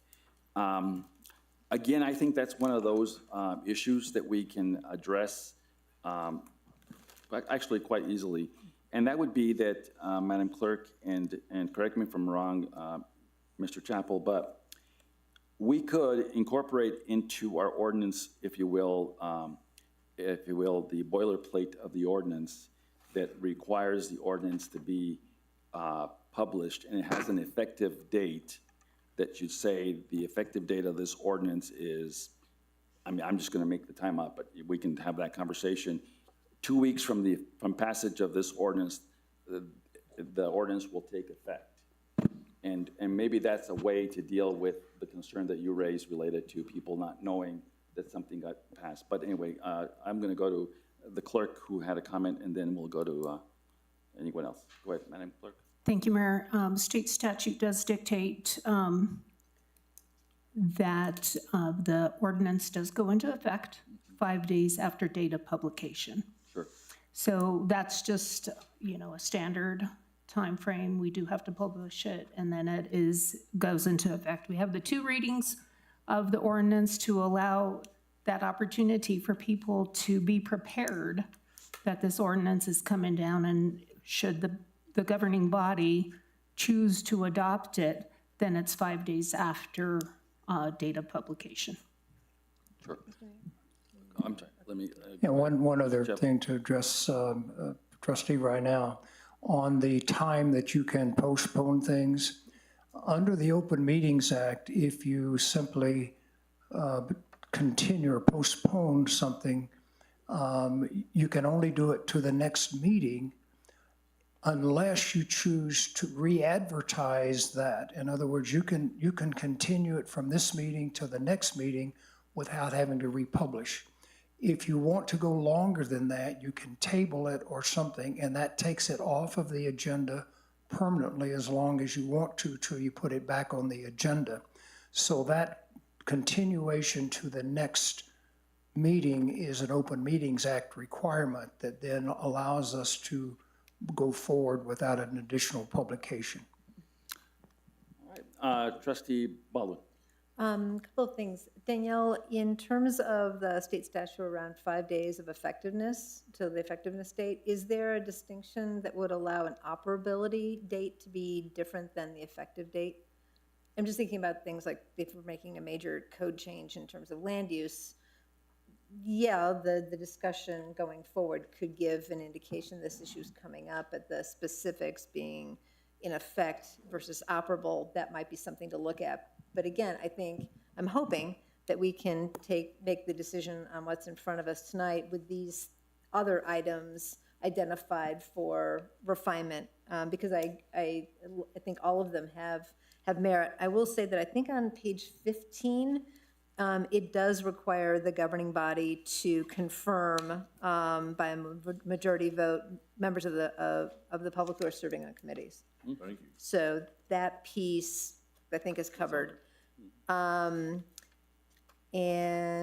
yeah, I mean, I think all this is interesting. I think we also are mindful that these are the Board of Trustees governing rules. They're not planning and zonings. And so while I think Shanna's heard a lot of things and has taken some notes, that's a sort of a different conversation in terms of making sure that the planning and zoning procedures are what they need to be so that stuff comes to us in good shape. But I also think this encourages community members to participate. I have talked to community members that went, drat, I had a conflict on that night and I wasn't able to participate, and that is frustrating because if they don't participate, then they don't have standing and appeal. At the same time, if someone did speak and you share concerns and they have standing to appeal, you can share your information or your new information with that person to be able to communicate and speak on your behalf. So I think there are mechanisms. It's all, work in progress. So I'm really hoping that we can move forward with what we have in front of us tonight and continue to do that good work that you've all raised. So with that point, trustees, how would we move forward with these, with the idea that we have now proposed several areas to come back and modify the procedures going forward? Do you all feel comfortable enough to move forward with these tonight and come back and refine? I do have one simple one that I'd like to bring up. Trustee Edwards? And it's kind of maybe more of a housekeeping thing. I look at this room, and this is a pretty full room, and it was a little bit more full before. I kind of feel like sometimes this room is small and it intimidates people to not come and participate, but we say we have a lot of people online. But we never memorialize that in a meaningful way. And I think it would be worthwhile for Darnell if he can do this for us at the beginning of the meeting, tell us what the head count is, and before the beginning of each important topic, have it written down to the effect that we know that people are or are not engaged in what's happening in the village. And I think that there's times where people have said that things were done with a wink and a nod, and it was never given consideration. But what it turns out is that people weren't watching and they weren't paying attention. And we need to be able to affirm that to them as opposed to just using that as a way to put people off. Okay. And if we can say that, we had a meeting, there was 15 people in the audience, we clearly had the head count, and there was 2 people online. And we've done everything we can to make these meetings available to you, and they're advertised, but we've only got 2 people participating online. If you feel as though your voice wasn't heard, you're not exercising your ability to have a voice by listening or participating. And I think that that is an important part of the communication process, that we're not just transparent on the things that we do, but if people claim we're not doing our job, we'll say, well, as a citizen, you have an obligation to participate in these meetings and to be an involved citizen. Okay. Madam Clerk, maybe that may be also part of, at the beginning when we have when I talk about people, if you will, being able to access the meetings through Zoom, et cetera, and we indicate how many people we have at the beginning of the meeting as part of that. And that just would require Darnell or whomever is in Darnell's shoes, if he's not here, to give us a number, so that way folks know how many folks were online. Yeah, I mean, that we're paying attention, that they're paying attention. Right. All right, good comments, everyone. So we have a motion and a second to approve this resolution, and we'd like to go to a roll call unless anyone else has any other concerns. If not, Madam Clerk, please read the roll. Thank you, Mayor. Trustee Baldwin. Yes. Trustee Edward. Yes. Trustee Kiefer. Yes. Trustee Reinao. Yes. Motion passes 4-0. Thank you very much, trustees, and we'll continue to work on this document for sure. We'll go now to a public hearing, SDP-25-05, a request by, and if somebody help me with that name? 9 Megan Plaza LLC for review of preliminary site development plan for the property located at 6502 4th Street, deferred from December 19, 2025 Planning and Zoning Commission meeting. I would like to ask each member of the governing body for full disclosure of real or potential conflict of interest or ex parte communication with this item of business. I have none. Trustee Edwards has none. Trustee Baldwin. I have none. Trustee Baldwin has none. Trustee Kiefer. None. Trustee Kiefer has none. None. Right. All right, well, we're gonna vote this down just because I'm not sure that name, I can pronounce it again. I'm just kidding. All right, with that being said, if there's any other, no conflict of interest, all the testimony must be given under oath and shall be limited to matters relevant to the items of business before the board. All testimony and questions shall be asked through the chair.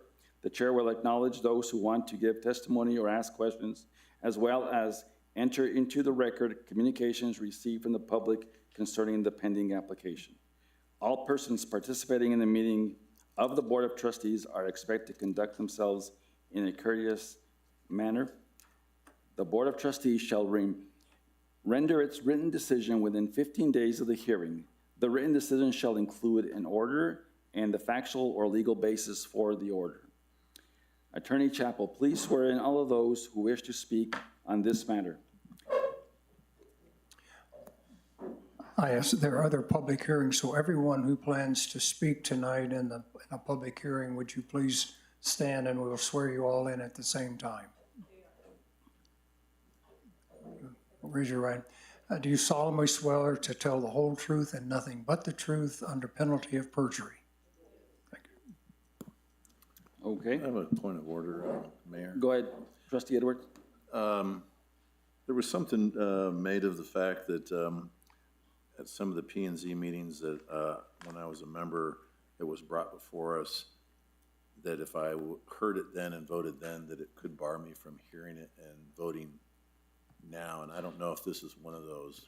It dawned on me, while I might not have a conflict of interest, I did, you guys did a nice presentation when I was on P&Z, and I want everybody to know that. And I'm reminded of that. I'm not sure if I'm precluded from being in the discussion or have to leave the room or. Mayor Rael and Trustee Edward, during the sketch plan stage of this application, both you and at the time Planning and Zoning Commissioner Baldwin did stay in the room for that presentation. There was no decision taken by the commission because it was just a sketch plan, and that was deemed okay. When it went to the preliminary site plan stage, in which the commission would be making a decision on the application, both you and at the time Planning and Zoning Commissioner Baldwin left the room, recused yourselves for that decision so that you could be up here this evening to vote on the final iteration. Okay. Okay, Mayor, point of order, Trustee Kiefer. just one thing. So I want to be very clear on sworn testimony, Shanna. To anything that is provided, does that need to be documented in notice of decision, and does that need to be in our motions? Mayor Rael, Trustee Kiefer, what the applicant will be held to, what we will be able to enforce on them as a village, is anything in the approved plan set and any conditions of approval. So if there's something that is not within a condition of approval or on the plan set that you want the village to have an enforcement arm on, we would need to create a condition of approval, or you would need to request that they amend their plan so that it gets memorialized on that document. Great, thank you. Okay. All right, we'll now go to our Planning and Zoning Director, Shanna Schultz, to present SDP-25-05. Thank you, Mayor and trustee members. This is SDP-2505, a request for a final site plan at 6502 4th Street, which is currently zoned VC Village Center. A little bit of history on this project. This first came before Planning and Zoning in October of 2025 for a sketch plan hearing. That's where the applicant is just giving a 30,000-foot view of what they want to do. There is no decision taken at that hearing. The applicant worked on a preliminary site plan, which was presented in December to the Board of Trustees, to the Planning and Zoning Commission. That preliminary site plan did have some deficiencies in it that the department worked with the applicant on, and that item was deferred to the January hearing to allow them time to address the deficiencies. At the January 2026 P&Z hearing, the preliminary site plan was voted on. The commission determined that all of the deficiencies had been addressed, and they voted to recommend approval up to this board. So in your packet tonight, there is a slew of materials. You have everything from the October sketch plan hearing. You have everything from the December hearing in which the item was deferred for deficiencies. You have back and forth between the planning department, the village engineer, and the applicant specific to the grading and drainage plan about those deficiencies. You have revised drawings that address the deficiencies outlined in the P&Z plan, the P&Z meeting and by the village engineer. And then lastly, you have a final site development plan before you tonight. The final site development plan, under my review, has met all of the requirements of the zoning code. I try to outline this pretty clearly in my staff report format.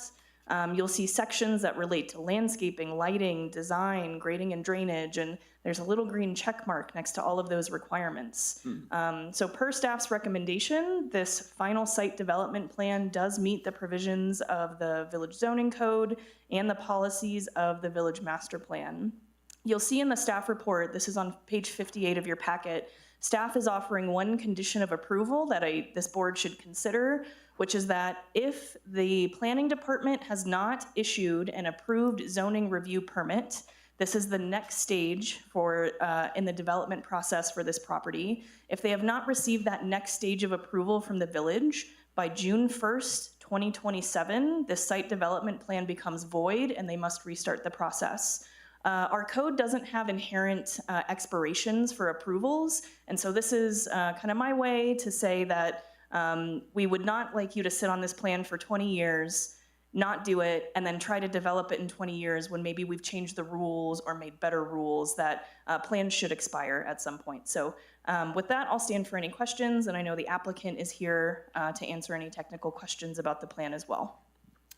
Okay, do any of the trustees have any questions of Ms. Schultz? Do the trustees have any questions of the applicant? Okay, do we have any persons who have signed up to the meeting that will be allowed to testify? Are there any folks who are interested in testifying on this matter? Yes, Mayor, I have one individual other than the applicant, Mr. Vincent Sanchez. Okay. If you would please approach the podium, state your name and address for the record. You have 2 minutes.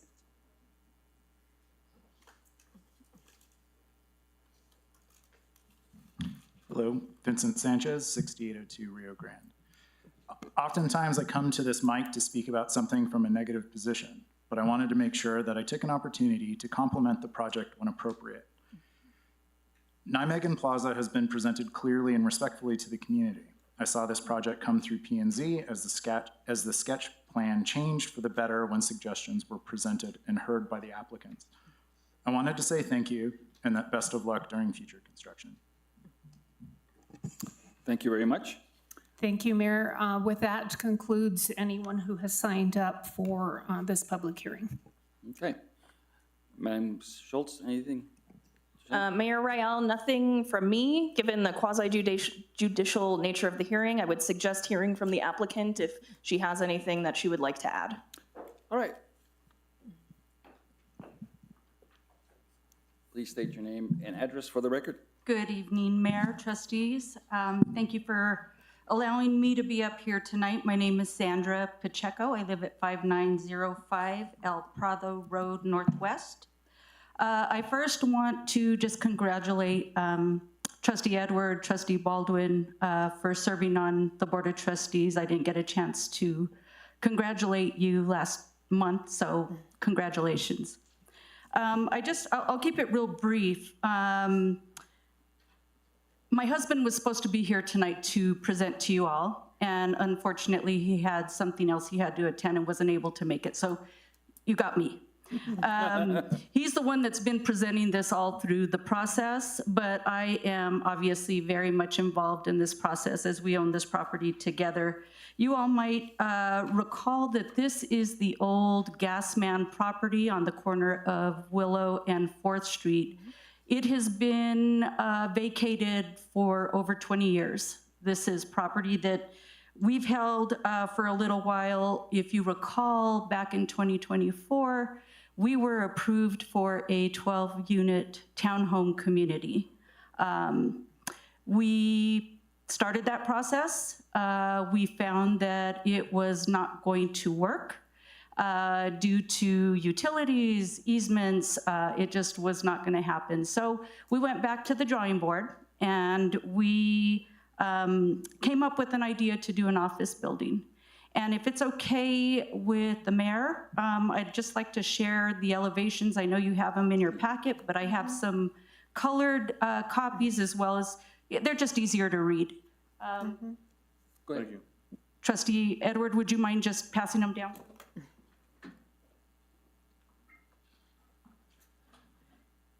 You do that so well, sir. You're welcome. Oh, is this a full set? Sorry, I may have given you the wrong ones. Hang on just a second.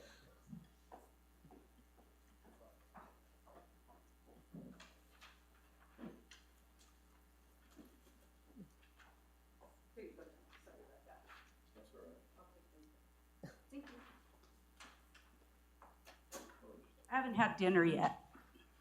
All right. Thanks, sir. So as I mentioned, it became impossible to do our approved development in the past, so we came up with this idea. I wanted to let you know that we already have 2 tenants for this development, and we are confident that we're going to have this building full pending your approval to move forward with this before it's built. So we're super excited about that. Just real quickly, let me just kind of go through what we're doing here. You have this in your packet as well. This is approximately a half acre of property. We are proposing the development of approximately 7,000 square feet commercial building. It'll be multiple tenant. We're looking at potentially 4 or 5 tenants in this building.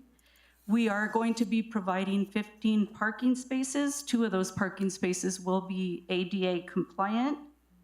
As I mentioned, this is going to be primarily office space, and the services will be obviously consistent with Village Center code. So I also wanted to make mention that we are not asking for any variances.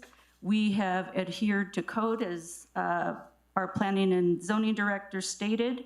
We're also looking at this being a single-story building, not a 3-story building like we had proposed before. So we have really brought this down in hopes that, that we can fit right into the village.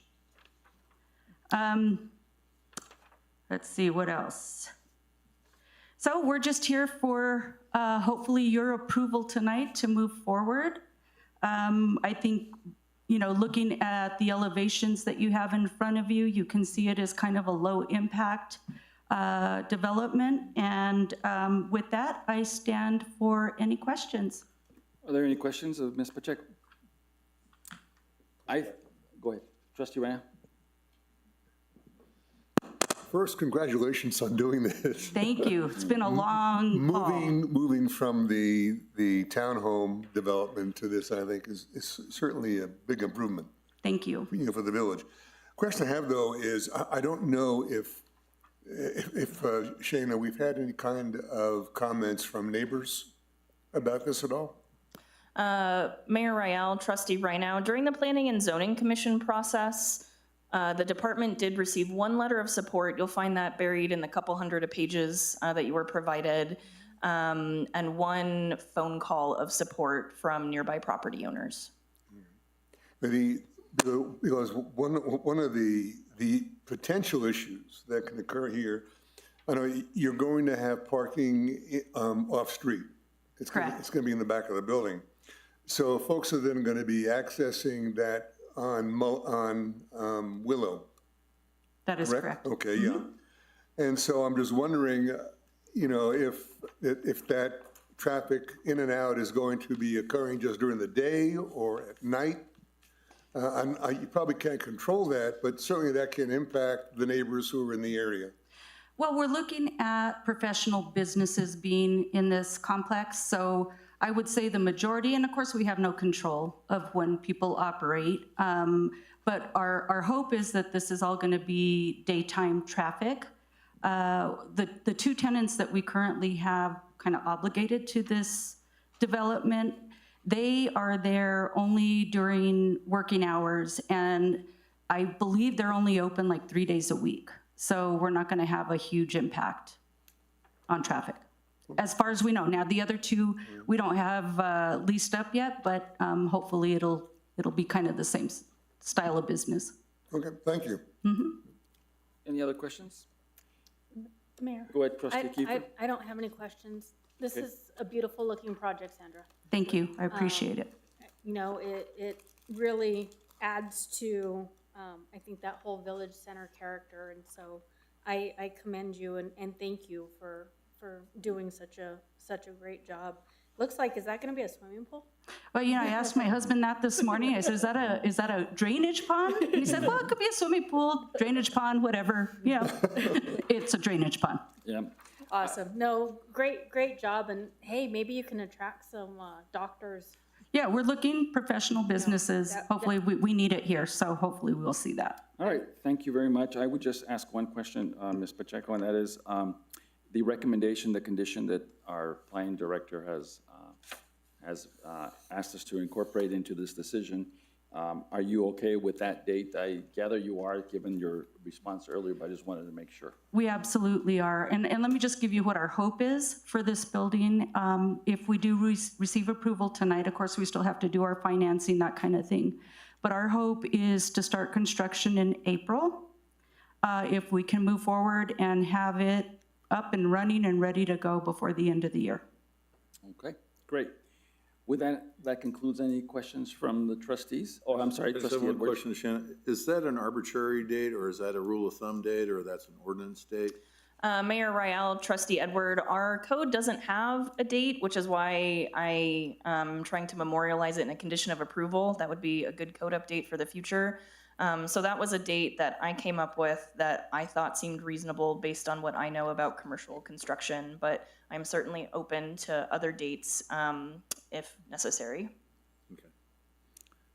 I think, in this, from my perspective, I think we would all probably agree, and that is if the developer is fine with the date, I mean, unless you all have a concern, I think we're good on this end for sure. Absolutely. But thank you very much.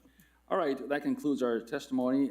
We have a motion to approve this condition, this site development plan. Mr. Mayor, I move approval of SDP-2505, a preliminary site development plan for the property at 6502 4th Street, subject to the staff findings and conditions in the staff report. Do we have a second? I'll second. Any other discussion? Seeing no other discussion, all those in favor of the site development plan, please signify by saying aye. Aye. Aye. Aye. All opposed, same sign. The motion passes. Mayor, trustees, thank you very much. Thank you. Congratulations. Congrats. All right, now we'll move to item B, S-25-09, a request by Community Science Corporation, agent for LeMame LLC, Richard Bernasini, manager of LeMame Rio Grande LLC, for preliminary plat review of a major subdivision for the property located at 7601 Rio Grande Boulevard Northwest. I would like, again, to ask each member of the governing body for full disclosure or real or potential conflict of interest or ex parte communication with this item of business. Trustee Baldwin. I have none. Trustee Edward. I have none. Trustee Kiefer. None. Trustee Rhino. None. All the testimony must be given under oath and shall be limited to matters relevant to the items of business before the board. All testimony and questions shall be asked through the chair. The chair shall acknowledge those who want to give testimony or ask questions, as well as enter into the record communications received from the public concerning the pending application. All persons participating in the meeting of the Board of Trustees are expected to behave and accordingly. The Board of Trustees shall render a decision within 15 days of the hearing. The written decision shall include an order and the factual and legal basis for the order. Mr. Chappell has already sworn in those individuals that are going to be presenting before us. So we will now go to our Planning and Zoning Director, Ms. Shanna Schultz, to present this item. Thank you, Mayor Rael. This is a request for a final preliminary plat for a property located at 7601 Rio Grande Boulevard Northwest. This is a tract of approximately 7.8 acres that is proposed to be subdivided into 6 lots. This applicant went before the Planning and Zoning Commission in October with a sketch plat review. Again, that's a very high-level proposal of how they want to divide the lots. They then came back before the Planning and Zoning Commission in January of this year for their preliminary plat, which dives much more into the details of lot lines, utilities, easements for the Commission's review. The next step in the process is to come before this board for a final preliminary plat in which you consider the recommendation of the Planning and Zoning Commission and any revised documentation from the applicant. At the January hearing, the Planning and Zoning Commission did recommend approval to this board with one substantive condition that I'll discuss in a moment. So in your packet, you have all the materials from all those public hearings. You have the notice of decision. You have a notated final preliminary plat, which gets into the details of the one condition of approval, and you have a clean final preliminary plat. So the document on page 331, on page 244 of your packet is the final preliminary plat that you are considering for approval this evening. During the January Planning and Zoning Commission hearing, there was discussion about an irrigation easement and its final location. And I think there was a bit of confusion versus what was presented to the commission versus what the applicant thought they submitted at the time. And so there was a condition that needed to be sorted out and identified prior to the documents getting to this board. So on page 242, you have an annotated version of the final preliminary plat that highlights the irrigation easement that was of discussion at the Planning and Zoning Commission. If it's the will of this body, we can have a discussion with the applicants about that irrigation easement. Otherwise, this final preliminary plat appears to meet all of the requirements of the code. Staff is recommending approval subject to 3 findings. The first finding is that the applicant has adequately responded to the conditions set forth by the Planning and Zoning Commission. The second is that the final preliminary plat does meet the code. And then the third one is a friendly reminder that there is still another step in the process for the applicant, that if they are to get approval this evening, that they then have to go back to the Planning and Zoning Commission for a final plat, which is a separate application and separate approval process, in which the Planning and Zoning Commission is making sure that they did all the things that y'all tell them to do tonight. One thing of note is that as a part of a subdivision action, you won't see structures on any of the plans. Now is not the time in which we're determining where structures are going. Are they meeting setbacks? Are they the right height? Has the floor area ratio been met? A platting action is really about drawing kind of lines in the sand, drawing the property lines, identifying easements, and identifying utilities. At the time that this applicant or whoever owns these properties is ready to do vertical construction, they will have to come back through the village for separate permits, in which we will do a zoning code check for all those things I just mentioned. There was quite a bit of conversation from the public and the Planning Zoning Commission about the houses and where they'll be, and that is just not a part of this review, and that is not the purview of this decision tonight. With that, I will stand for any questions, and the applicant representing the property is here if you have technical questions about the request. Any questions for Ms. Schultz? Trustee Baldwin? Dr. Schultz, thank you. It was a little bit like searching for a pony to try to find the final determination on the irrigation, and that just underscores the importance of that notice of decision and what's in it, because that is where it was all revealed. But it wasn't clear to me what's happening to the existing well and pump station in the center of the property. Is that going to be disassembled, closed off? Is that going to be used as a part of the irrigation system? Mayor Rial, Trustee Baldwin, I'm going to ask the applicant to come up to help answer that question. And if it's not clear to you, we might consider crafting a condition that be notated somewhere in the plan set for their final plat. But otherwise, I'm going to turn it over to the applicant. Mr. Mayor, trustees, I'm Steve Hernandez, 9320 Manal Boulevard. Name of my company is Development Managing Consultants. We are the agents for this group, and we are blessed to be able to bring this before you today. All right, the question at hand was the well, right? All right, the existing well, we are still doing the research on the well and how we're going to utilize that. We've got a water availability study which provides the water for all of the homes, all right, through Water Utility Authority and the sewer thereas, all right, as well. And then, so the well we'd like to utilize for either irrigation purposes, or if it's not practical to use it, then likely we'll just cap it. All right.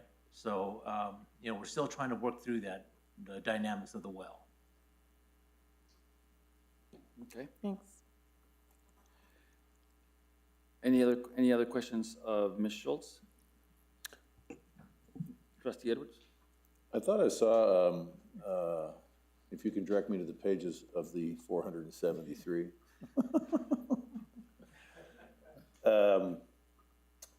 There was one of the plats that I saw that it actually had a more, I was looking, it says item number 3 on the plat is the irrigation easement, but on one of the pages, it looks as though it's implied that it's only the yellow highlighted with the red, but yet the legend refers to irrigation easements that is not highlighted in yellow and red. What am I missing here?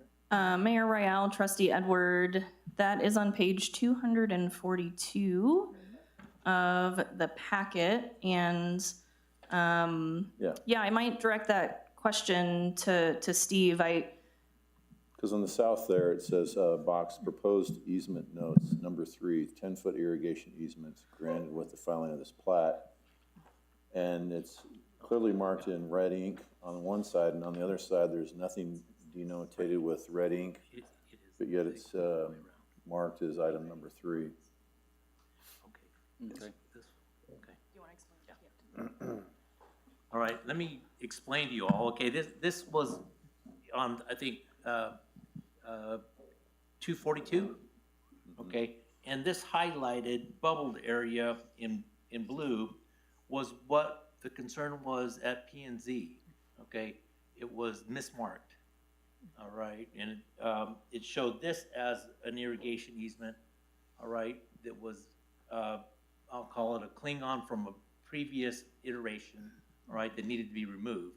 All right, and then the rest of this in yellow here then needed to be identified as the actual irrigation easement. So on the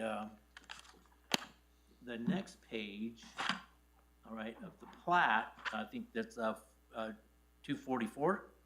The clean version? The clean version. Yes, 244. Okay. Yeah, the clean version shows that easement now as number 3 that goes all the way around the periphery of the property, and you've got clover valves, all right, emptying out into each of the properties, okay? And that easement around the outside now is defined as keynote number 3. Mayor Rial, Trustee Edwards. So I think what the applicant tried to do is highlight only the portions of the irrigation easement that were not apparent to the Planning and Zoning Commission. But per the notations on the plat, the irrigation easement does complete like a full rectangle. Or at least a U shape. Okay? Yes, It doesn't go okay. across the middle of the property because At one time it did, all right, but we're putting water and sewer down through the middle of the property, therefore you couldn't make that work. All right, so it comes up and around the outside.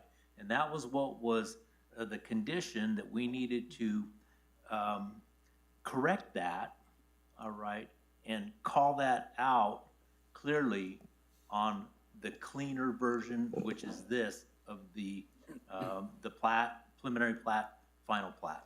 Mayor Royale, Trustee Edward, it may have been more clear to only highlight the part that got removed between preliminary and final, because that was the subject of discussion.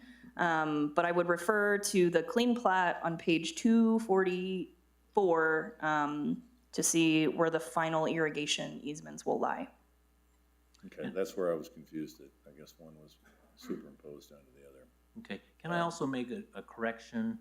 All right, you had mentioned 6 lots, okay? There's actually 6 tracks, 5 lots.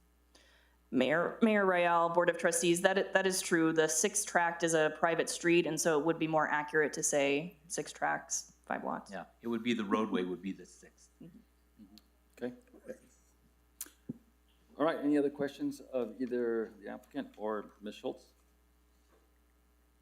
Let me ask just two questions, Ms. Schultz.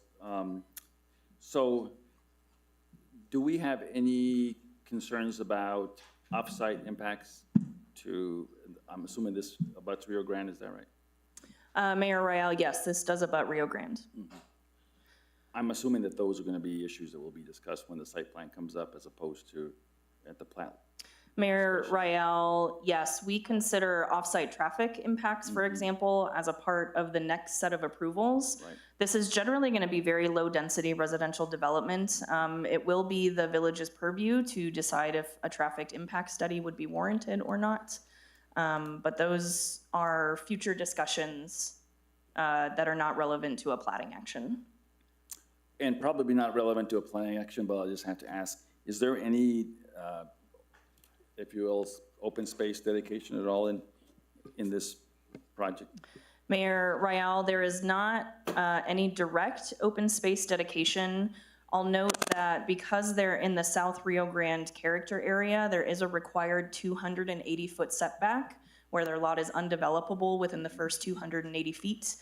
You could maybe consider that to be preservation of open space, although not available to the public in the way we think of traditional open space. Okay. Mayor, if you don't mind. Go ahead, Trustee Kiefer. Thank you.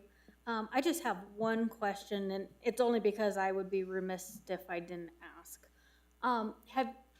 Did you all consider Ordinance 299 and developing under that ordinance by chance? And are you familiar with what I'm talking about? I am not. Sure. So subdivisions in the village, there was an ordinance passed last year, actually 2 years ago, probably now. Ordinance 299 that allowed cluster housing, but it also provided where the developer would commit some open space to the project, but get more housing square footage for that commitment, rather than having to break up the property in, the A1 1-acre segments. And so I was just kind of curious if that was something that was ever considered or ever looked at. Well, actually, we knew about that cluster. I didn't know what ordinance it was under, but we did know about that cluster type housing, but we didn't really feel that it really worked this well with the roadway in the middle and the water and sewer coming down through the middle. Just didn't seem very practical. All right. However, all right, we do recognize that we've got a unique opportunity here. All right, with that 280-foot setback, is going to be a nice area for. It could be equestrian. We've been approached by people possibly wanting to do a vineyard or an orchard, or again, it could just be an equestrian area. It's important for us to make sure you all know that we really want to preserve the architectural personality, the traditions of Los Ranchos. It's important for us to also recognize the village character, the village identity, and just being able to do a really wonderful, beautiful place to live that you all will be happy to drive by and say, wow, they did it right. You know, we look forward to that. One more question. Thank you for that. And, you know, we appreciate hearing that. So thank you for saying that. If I remember correctly, this is going to be a gated community. So would the gate sit in the inside of the 280-foot setback, or would it be at essentially the roadway? Okay, actually, no, it's gonna be just east of the 280-foot setback. There'll be virtually no way that you can stack vehicles out onto out onto Rio Grande. Sure. Right, so it's considerably far in there, and from the roadway, you won't even see the gates. Okay. So I guess my question to your design and your thought process for that 280-foot setback, would that be something that the community would be open to allowing, if it is an orchard, or if it is something the community to participate in, you know, being a part of? Well, you know, you bring a good point there, and I wish I had that answer, but anything could happen, you know, and I think this developer, you know, has a lot of goodwill and would love to see something special to happen, but I can't guarantee anything in any way, all right, but I do recognize that, you know, we really have a special piece of property here, and we want to do it right.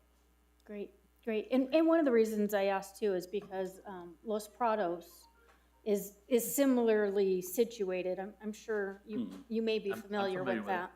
You know, and I know a lot of the community members go just to see the storks. Oh my goodness. See the cranes. I'm going down then, okay. And what a beautiful thing. Wow. What a beautiful thing. You know, and so it's just kind of whatever we can allow in community building. I think sometimes gates tend to separate us, and that's not necessarily the image that we want to portray. Well, again, the developer was telling me of stories when he was a child, all right, and he would be on that property, and helicopters would come in and fly into there, hot air balloons, you know, and you know, it can, you know, still be a special spot for that kind of stuff, you know, and so, you know, anything's possible. Okay. Thank you. Any other questions?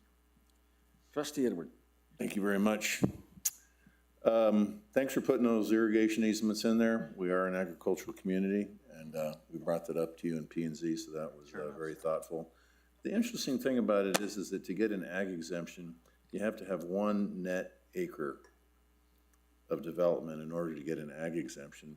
And I noticed that a couple of your lots, the property owners are going to be up against a fence if they would like that as an option. I'm not sure if you were aware of that at all. Yeah, we looked at that, but again, I don't know that that's what we're actually looking at. Matter of fact, when earlier we had the head manager for The assessor's office. well, no, from Rio Grande Conservancy District, all right, in the audience, all right, and he and I are working together with their engineers to develop this irrigation plan. Yeah. All right, and so, you know, we'll look at every option. You know, if there's an exemption that someone can take advantage of, well, you know, do what you can. But that, again, each individual owner will, by the nature of it having irrigation access, will be paying that tax to be able to have that and do that. Yeah. Now I realize I'm talking about somebody else's property, and you think of it as your plum, and as a community, we think of it as our plum too. Of course, of course. And to that extent, the rural character is highly sought after. We live in a green belt. We're a part of the green belt, and most of our community is a mesa type of community. Professionally, I'm a realtor, and I I would say that larger parcels of land will become more and more finite and probably have inherent greater intrinsic value to the property owner and to the community if left that way. I realize they want to develop it. I guess to that extent, where I would be going is the real long-term intrinsic value to those property owners and to selling those lots come in the form of 4 tracts of homes versus that of 5, and what they stand to gain. Certainly for those sizes of homes that could go in there, the net usable space, if they do want to get an ag exemption, is likely going to be impossible. But with 4 tracts, that would definitely be extremely possible.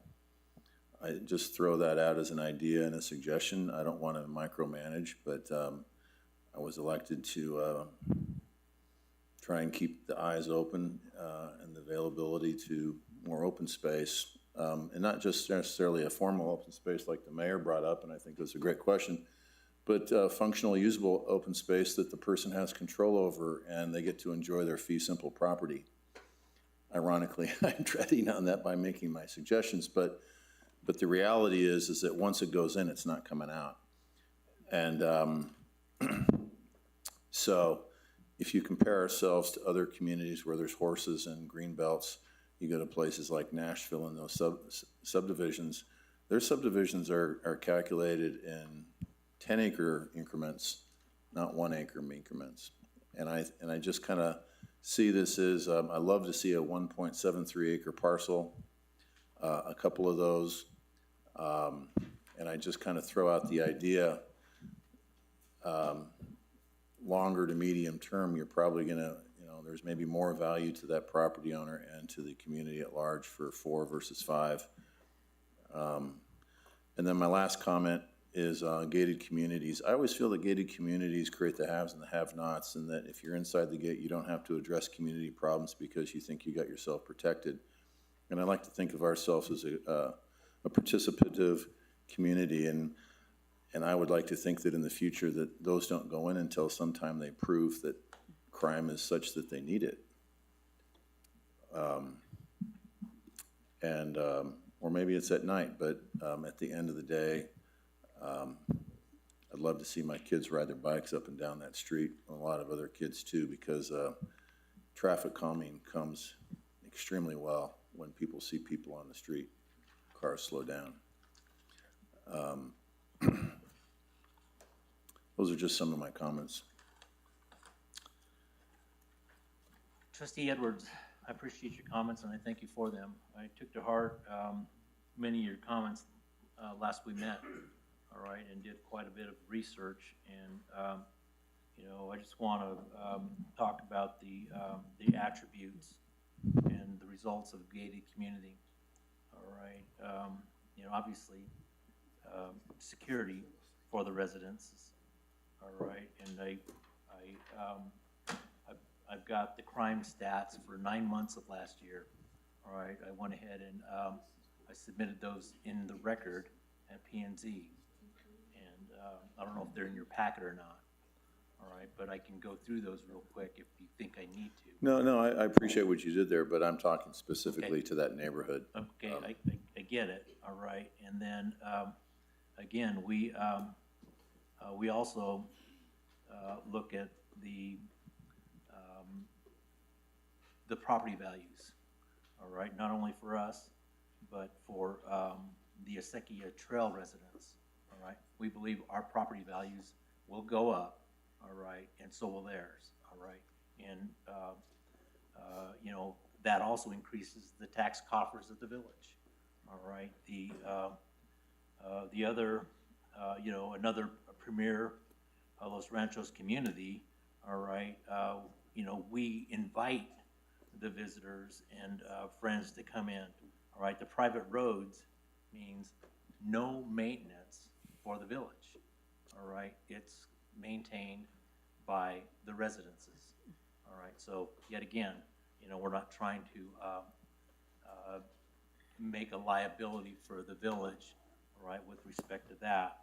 So, the way that our roads are not a straight through, it's actually done with traffic calming engineering, all right? And the way that we set up the lots, the 5 lots, all right, allows everyone to have that bit of frontage, all right? And then also allow for fire safety, for, for emergency vehicles, all right? And so there really was a lot of thought process in how we created the bulb, all right, to front all of these different homes, all right? So, we feel like we've got a special piece of property here, and we feel that the gated component of this property will make it yet another iconic piece of property that you go down through the village of Los Ranchos and you see these, we'll call them enclaves, cottage communities such as this, and they're special. They're special, and we want this one to be one of those special ones that you all can say, you know what, we made comments, they followed our suggestions. I got the environmental analysis that you had suggested that we did, and we were quite pleased with what it actually said. All right, that's also a matter of, that's on the public record as well. Right. I mean, I will say honestly, in many ways, having the gated community and private road is kind of a reflection and says to us, the community, as far as the Board of Trustees, are we doing a job as a community in maintaining roads? And number 2, are we doing a job of maintaining the peace? And so I get that. I think that that's an important thing. But to the extent that I kind of believe in an open society, it's maybe just a difference of opinion, and I think a lot of those iconic properties in the village, Eeks Road, Tinnan Farm, there are no gates in there. So, just a difference of opinion. Oh, thank you for your comments, Trustee Edwards. Any other questions or comments from any of the trustees? We do have some folks signed up to speak on this matter. Unless, Steve, would you like to conclude any other? No, I appreciate being able to come before you all and present what, again, is a very special piece of property, all right? And we look very much forward to developing a very special subdivision for the community. And thank you. Okay, thank you. All persons who signed up prior to the meeting will be allowed to testify. Testimony is limited to 2 minutes. As a reminder, and to be fair to others waiting to speak, there is a timer on the monitor, and the timekeeper will make an announcement when your allotted time is up. Therefore, it is important to keep your comments short and plan on making your point as quickly as possible. Madam Clerk, please call the individual signed up to speak on this event, on this matter. Thank you, Mayor. Our first individual is Mr. Vincent Sanchez. If you would, please approach the podium, state your name and address for the record, and you have 2 minutes.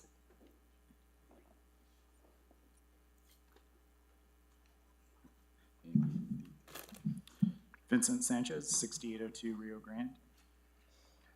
In the meeting packet on page 196 within the Declaration of Covenants, Conditions, and Restrictions, item 10 seems to be a little unrealistic. Requirements for clotheslines. New Mexico is a Solar Rights Act state. The use of solar energy for drying falls into this category. The language seems a little bit restrictive and potentially unfair to citizens. The greater point, unfortunately, more and more of the large properties in the village are being subdivided, but for the most part, I would like to complement this subdivision's design. I too prefer the idea of 4 lots instead of 5. Los Ranchos having large lots, private and public lands, are the value, being different from the surrounding metro. The choice to continue to use the surface water, irrigation, and easements is an admirable one as well in my view, as it complements the agricultural part of the village character. Thank you. Thank you, Mr. Sanchez. The next individual is Mr. David Montoya.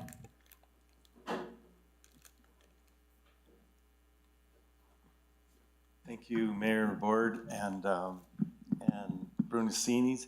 I just wanted to, I realize we've gone, David Montoya, 8831 4th Street, Northwest. I would like to, I know this has gone too far along, and you've done so much work and spent so much money on your design. So I don't want to interfere with that because I appreciate property rights. But I second Jennifer's concept and that you utilize that. And I ask the board I wonder if you were to change it somewhat to add more units and keep more open space, if it could be streamlined so that you wouldn't waste any more time, but also make more, possibly more money, bring more people in, and do really well. But I don't want to take any more time because I have one more minute. And I want to make sure that you guys have looked at the pre-07 water rights on this property. They're really valuable, and you're going to lose them as soon as you start this building process. And I don't have anything to gain, but I want you to recognize that when you build a road and you have the houses, you can keep that and sell and reserve those water rights and transfer them, and they're worth a lot to you and also so that you could reserve those water rights. And I would ask the board if they could give them time. It takes a little bit of time. I'm doing this on my own property with the 15 acres I have. It's not easy. It takes a little time, but they have a streamlined process. But I don't want to take any more time, but I just want to make sure you do this so you don't lose something that the Brunicinis have worked so hard to maintain for so many years. Thanks. Thank you, Mr. Montoya. Mayor, trustees, that concludes testimony. Thank you very much. We are now back. We need a motion to approve S25-09. I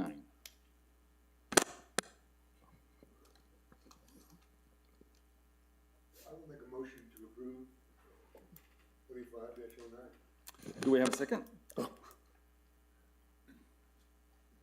I'll second. It's been moved in second. Any other discussion from the board?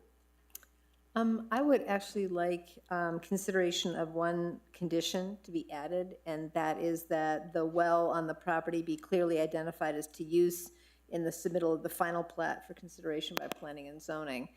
I mean, this is, something that is important, not only because a well sitting in the middle of a redevelopment has, can end up, if it's not, capped or managed, can end up introducing, toxins or other things into the groundwater system. But also, if we're talking about being clear about how the irrigation is going to work on the property, and there was a lot of conversation with planning and zoning about that this is a piece of that system or not, and that should be clear as to whether it is or isn't.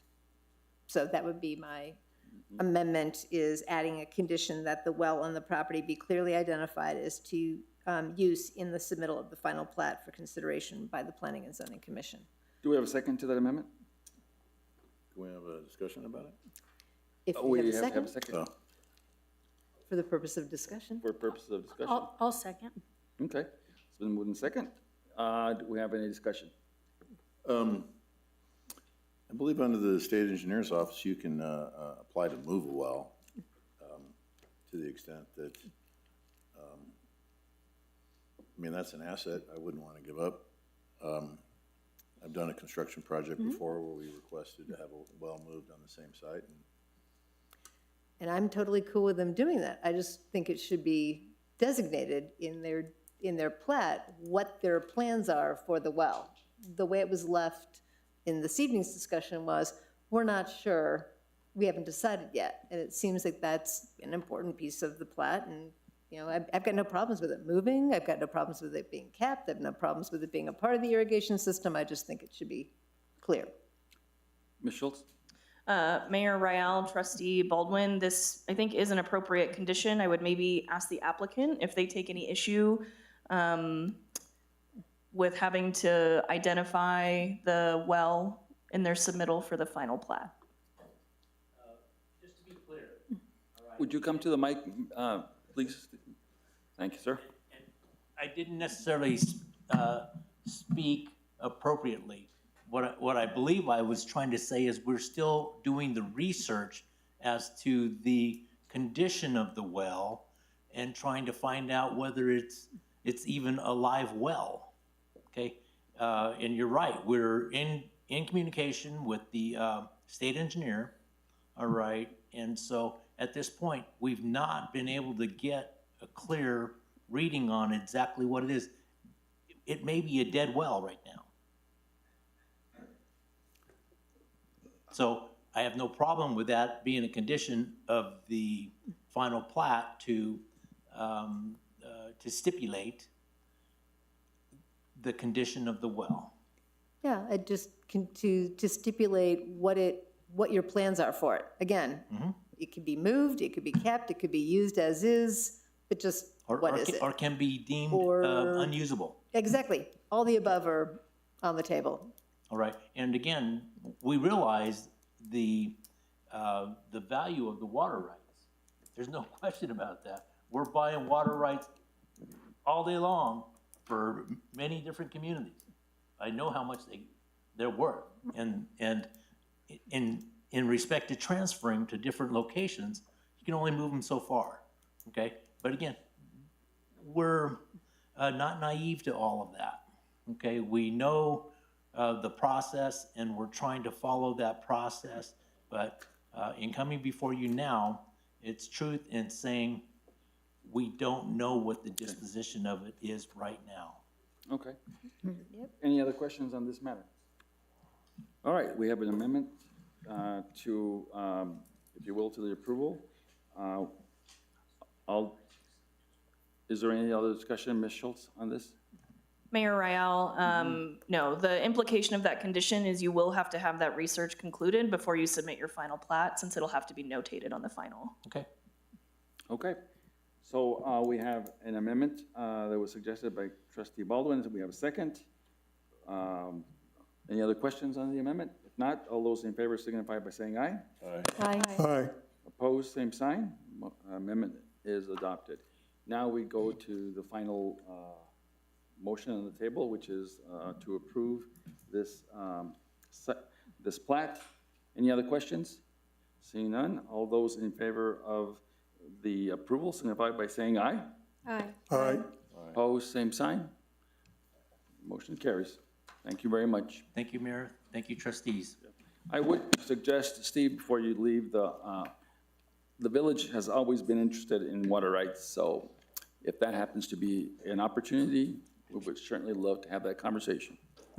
Thank you very much. Point made and Thank you. heard. Thank you very much. Absolutely.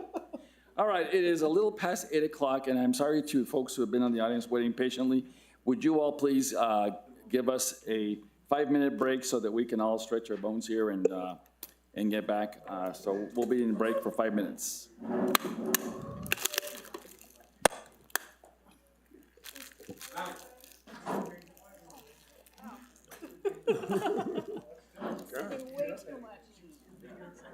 I thought it would be quiet. Maybe go fast. Be careful. I'm telling you, it's that chair. Okay.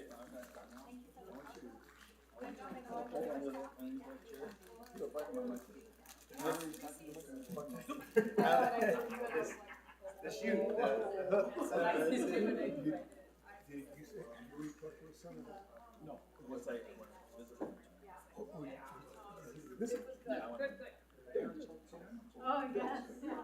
Because there's applying for project manager positions that the city has, and they're actually looking for people, so I think it's going to be an opportunity.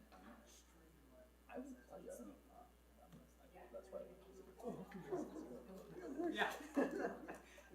Probably double check that. Okay. My pleasure. And so Wesley is doing well. Oh, Wesley's doing terrific. I'll tell you what. He's eating it up.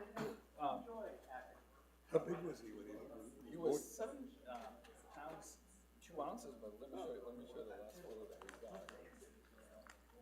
That's him right there. Oh my God. Just taking a shower. Great. That's wonderful.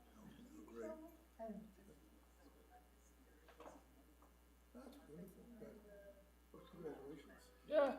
So now he's up to 10 pounds in a month. Really? Yeah. God, okay. And I haven't even fed him beans and chili yet. Eating good. And I'm sure that grandma is over there every opportunity Oh. she can.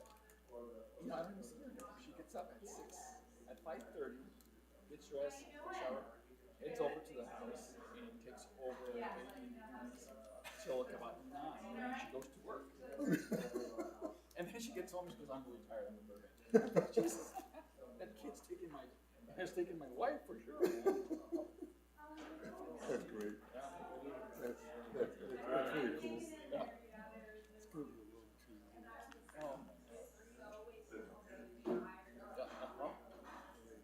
Nice fish. Thank you very much.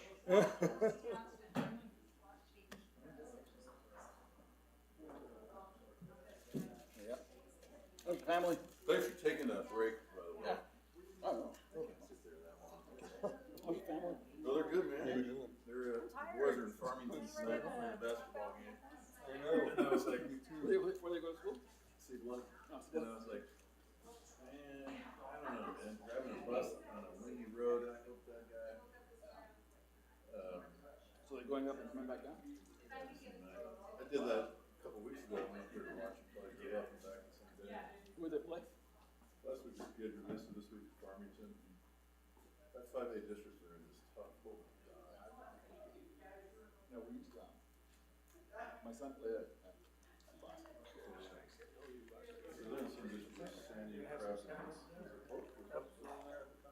All the way. Carbohydrates is not Oh, yeah. Magdalena. It was. What was the longest drive of all those? Longest drive was they played down. You think so? Well, you think they'll keep the time limit? When I was in high school, I played in Bromley. Back in the day when they had the 4 districts. I don't know, it's just my guess.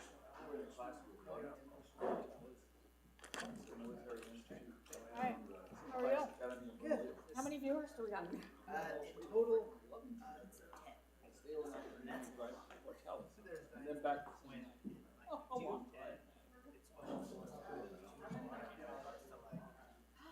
so YouTube, it doesn't say who. Phones and breaks. Oh, here we go. Those are kind of cool. It's like your flip phone. Village action. Let me see, who's the,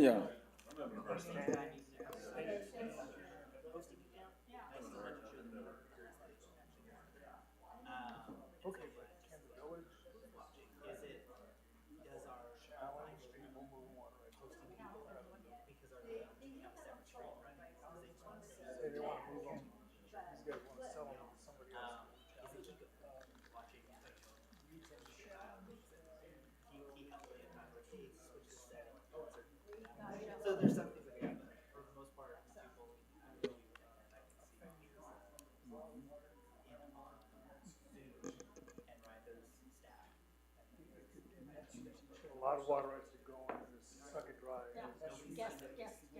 all right, trustees, we have a 30-second call.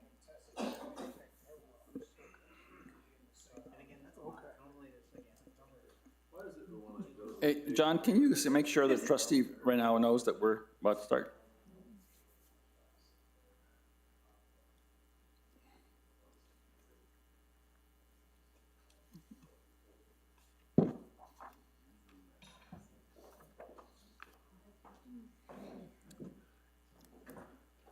All right, everybody.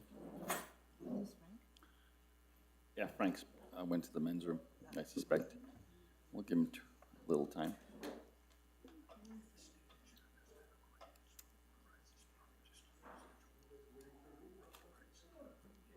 All right, we'll be back in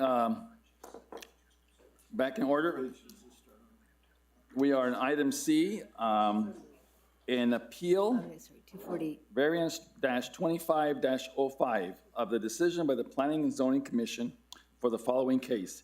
Randy Case, agent for Mark and Sherry Cordova. Trust request a variance of 1 foot to the 8-foot height limitations for gate entrances, pillars at the property located at 7100 Rio Grande Boulevard Northwest. Additional comment is generally not permitted. The board's review is limited to the record from the Planning and Zoning Commission hearing unless the board authorizes otherwise.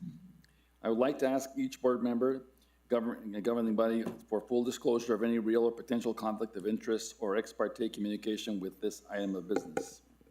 Trustee Baldwin. I have none. Trustee Edwards. None. Trustee Kiefer. None. Trustee Reina. None. Very good. Both the village ordinances and the village resolutions apply here. Section 9.2.25 of the ordinance guidance is the process. That ordinance refers to the resolution titled Rules for Appeal, along with the resolution number 2012-1-3, fees and for zoning. Pursuant to the rules for appeal, I may limit oral presentations based on the guidance we will be adhering to the following time limits, which will apply to all interested parties as follows. The appellant presentation will be 15 minutes. This is the total time for presenting the case. Testimony is limited to only those that participated at the planning and zoning public hearing. After appellant testimony, questions by the trustees will be addressed to the appellant. There is no time limit. Applicant will be provided 5 minutes for final remarks / rebuttals if needed. In accordance with the rules for appeals, all appeals to the Board of Trustees shall be deemed quasi-judicial proceedings, which means certain judicial processes and protections are required. All testimony must be given under oath and shall be limited to the matters relevant to the appeal. All testimony and questions shall be asked through the chair. The chair will acknowledge those who want to give testimony or ask questions, as well as enter into the record communications received from the public concerning the pending application. All persons participating in the meeting of the Board of Trustees are expected to conduct themselves in a courteous manner.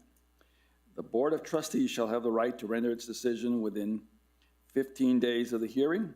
The written decision shall include an order and the factual and legal basis for the order. Attorney Chappell, please swear in all the participants. If anyone has not been sworn in already, would you please stand and raise your right hand? My apologies, Mr. Chappell. I do believe you swore him in earlier. That's right. All right, thank you very much for that. We will now then go to Director Schultz to present the appeal. Thank you, Mayor Rial. This is an appeal of a decision made by the Planning and Zoning Commission on December 9th of 2025 related to a request for a variance of 1 foot to the 8-foot height limitation for gate entrance pillars at the property located at 7100 Rio Grande Boulevard Northwest. The background I'm going to give you today is from information provided in the record and in your packets. I'll start with kind of a timeline of this property. In September of 2025, it was brought to the department's attention that a fence had gone up potentially without a fence permit. And so we sent code enforcement out to investigate, and indeed a fence was erected without a fence permit. Someone identifying themselves as a contractor for the property came into the office the very next day. We had put a kind of cease and desist note on the gates the day before to say, you can't keep building this, you need to come get a permit. So that was September 23rd, 2025. By October 6th, the village had not yet received an application for either a fence permit or the required variance. Code enforcement again reached out to the property owner or their agent and said that a second notice of violation would be filed. On October 8th, an application for a variance was submitted, but it was submitted incomplete, and the department could not move forward with it. The accompanying drawings were not to scale, which is a requirement for applications at the village. By October 22nd, we did receive the complete application only for the variance, and proceeded to the December P&Z hearing. I'll note that the department still doesn't have a fence permit for this property, but they do need to get the variance sorted out first, because that variance will influence what they submit for their fence permit. So whatever the outcome of tonight's hearing is, a next step for this applicant will need to be a fence permit. To get a variance, you have to meet several criteria that are very clearly outlined in the code. I'm directing you to page 331 of your packet, in which I've listed all the review and decision criteria. Beginning on page 332, you'll find my response to each of those criteria, and my assessment on if the applicant has adequately justified those criteria or not. This is the information that the Planning and Zoning Commission used to inform their decision. There are 7 pieces of criteria that were relevant to all variances that come through the village.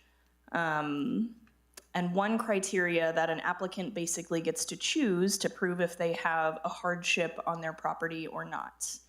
A reminder about variances in the village, and this is very standard in zoning codes, that variances are granted when your lot makes you unable to meet the provisions of the code, that the government has imposed a regulation that your specific lot cannot meet that prevents you from developing, and so you need relief from that regulation. Staff and the Planning and Zoning Commission could not find evidence that this lot was irregular from any other lots in the village or nearby that warranted granting any amount of relief, even 1 foot. I'm happy to dive into my justification on the criteria if the Board of Trustees wishes, but absent that request, staff did recommend denial to the Planning and Zoning Commission subject to findings and conditions. Findings 1 through 9 outline why the request was denied based on the variance criteria. Finding number 9 said that if, in the instance of no appeal, that the outcome of that is that the gate pillars need to be cut down 1 foot to be compliant with the code. Once the appeal was filed, that deadline suddenly became arbitrary. So as a part of tonight's decision, if it's the will of this board to deny the appeal, which would uphold the Planning and Zoning Commission's decision, this board will need to adopt a finding so that the applicant knows how much time they have to come into compliance with the code. When I wrote this finding in December, based on the Planning and Zoning Commission, I was giving them about 2 months' time. I found that to be an appropriate amount of time, but I would ask the Board of Trustees to keep in mind if it's the will of the board to deny, we will need a finding of that matter. Other than that, I will stand for any questions. The department does stand by the text they wrote in the planning staff report. I do think that the Planning and Zoning Commission's decision was justified, and I am here if we need to dive into any of the criteria. That concludes my presentation. Thank you, Ms. Schultz. Any questions from the trustees, Ms. Schultz? All right, if not, we will then go to the appellant. Mark and Sherry Cordova, please approach the podium and state your name and address for the record, and you have 15 minutes to make your case. Thank you, Mayor Rael, ladies and gentlemen of the Board of Trustees. My name is Sherry Cordova. This is my husband, Mark. We live at 10130 Loretta Drive, just off Loretta and Alameda, but we own the property at 7100 Rio Grande. Just by way of background, we purchased the property, I guess, just over a year ago now, after my husband had a crush on it for over 20 years. Back when Mrs. Caldwell owned the property, he was involved with re-roofing it for her. And I kid you not, every time we drove past it for the 23 years of our marriage since then, he told me one day, I want to live on that property. Loved the fact that it had 2 entrances and the cottonwoods that line each of the driveways up the north and south sides of the property. It is our intention with the property to make that our home, to make it a generational home for our family that our children would wish to keep and live on after we are gone. It is further our intention to reintroduce horses to the front of the property. We are already have horses at the back of the property, and it's our desire and part of what the draw was to the property way back when that had those horses right there on Rio Grande. So after we purchased it, the first order of business for Mark was that Mrs. Caldwell had died some years before, and so the property had fallen into serious disrepair. The vegetation on the property was largely dead. The cottonwoods were still hanging on, but there was no green grass where those front pastures used to be so beautiful. And also the fence and gates were crumbling, literally crumbling. There was little to no foundation under the pilasters, And so he undertook to start replacing the fence, and admittedly, hat in hand, did not get a permit for that, apparently didn't appreciate that that was necessary. We were certainly not trying to hide anything from the village. The construction of the fence was open and obvious and right there along Rio Grande. And in fact, we also, just for safety of our own children and for the fact that there was an extremely deep pool there, which we wished to demolish and got a demo permit while the fence was going on. So it wasn't that we were trying to pull one over on the village. I just wanted to state that for the record. Beyond that, looking at the factors for when a variance should be granted, the first one is that the variance has to be in conformance with the goals and policies of the village. In the findings in the official decision, it says that the master plan calls for preservation of the rural character, modest frontage treatments, and consistent application of development standards. With respect to preservation of the rural character, the 2023 master plan overall village goals speak to preserving open space, vistas, the canopy, and ditches at its core traditional use land patterns. The property owners, we provided testimony with respect to our desire at the hearing and intention to preserve the rural character of the property. Indeed, we testified that having been neglected for several years following the death of the prior owner, we immediately began watering the trees and pastures and attempted to save and protect the rural nature of the property. The ranch-style gates are entirely consistent with the village goal to preserve the rural character of the village and were designed to support animal husbandry that is intended for the property. I would also point out that the gates are set back significantly over 40 feet from the road. And so, I was thinking about the other gates on the property that talked about, the further back you set it, the less imposing that additional 1 foot variance is. If it's 50 feet back, those gates suddenly look smaller from the road, right? So they're more than 40 feet set back from the road, which is, I think, a mitigating factor that should be considered. Any alleged requirement for the, quote, modest frontage treatments that are cited in the decision, I could not find that language in a search of either the village master plan or the zoning code, nor could I find a definition of what the subjective term modest means. Indeed, the gates are consistent with a rural horse ranch use of the property. Each commissioner at the hearing who voiced an opinion on the gates found them to be aesthetically pleasing, expressing that they indeed wished that they could grant the variance, but felt that they were sort of hand-tied. But there is a variance process in place, and I do think that there's some discretion for what I would argue is sort of a de minimis extension of 1 foot for these gates. Finally, with respect to that factor one, the village contends that the granting of the variance would run afoul of consistent application of development standards. Indeed, the adverse is true based on the testimony, our testimony and statements by more than one of the commissioners themselves. The first comment that was made by a commissioner at the hearing is, what about all the other big gate entryways along Rio Grande? How do we deny these folks when we've allowed it to happen again and again? Indeed, the property immediately across the street from us on Rio Grande has a large metal horse structure that exceeds the size of our gate by many feet. They also have a commercial Varro winery sign on their fence.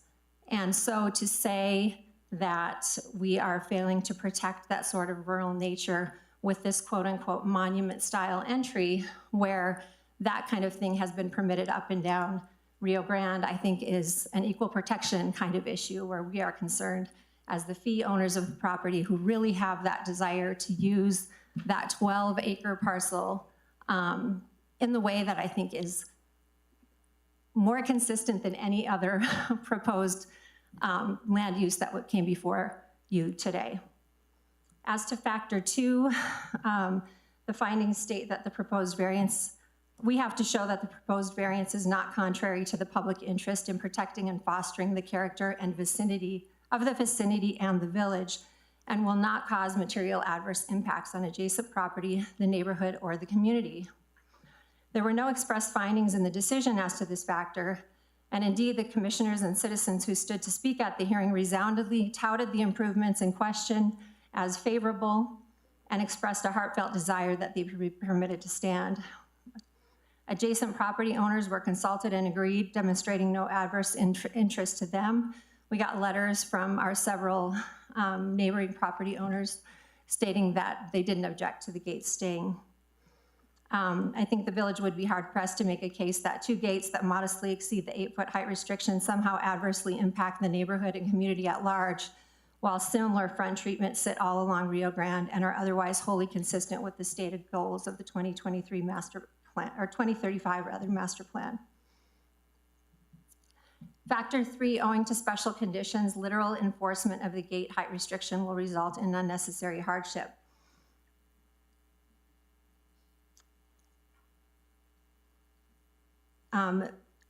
As was pointed out, it's our burden to show that when compared to other land in the vicinity, the parcel is exceptional by reason of the condition or use of the parcel or other land in the vicinity. We read this really as an issue of looking at whether equal protection of the law has been afforded to village property owners. The parcel is exceptional by reason of the condition or use of the parcel or of other land in the vicinity. Other properties in the vicinity have been permitted again and again and again to have monument-style entrances.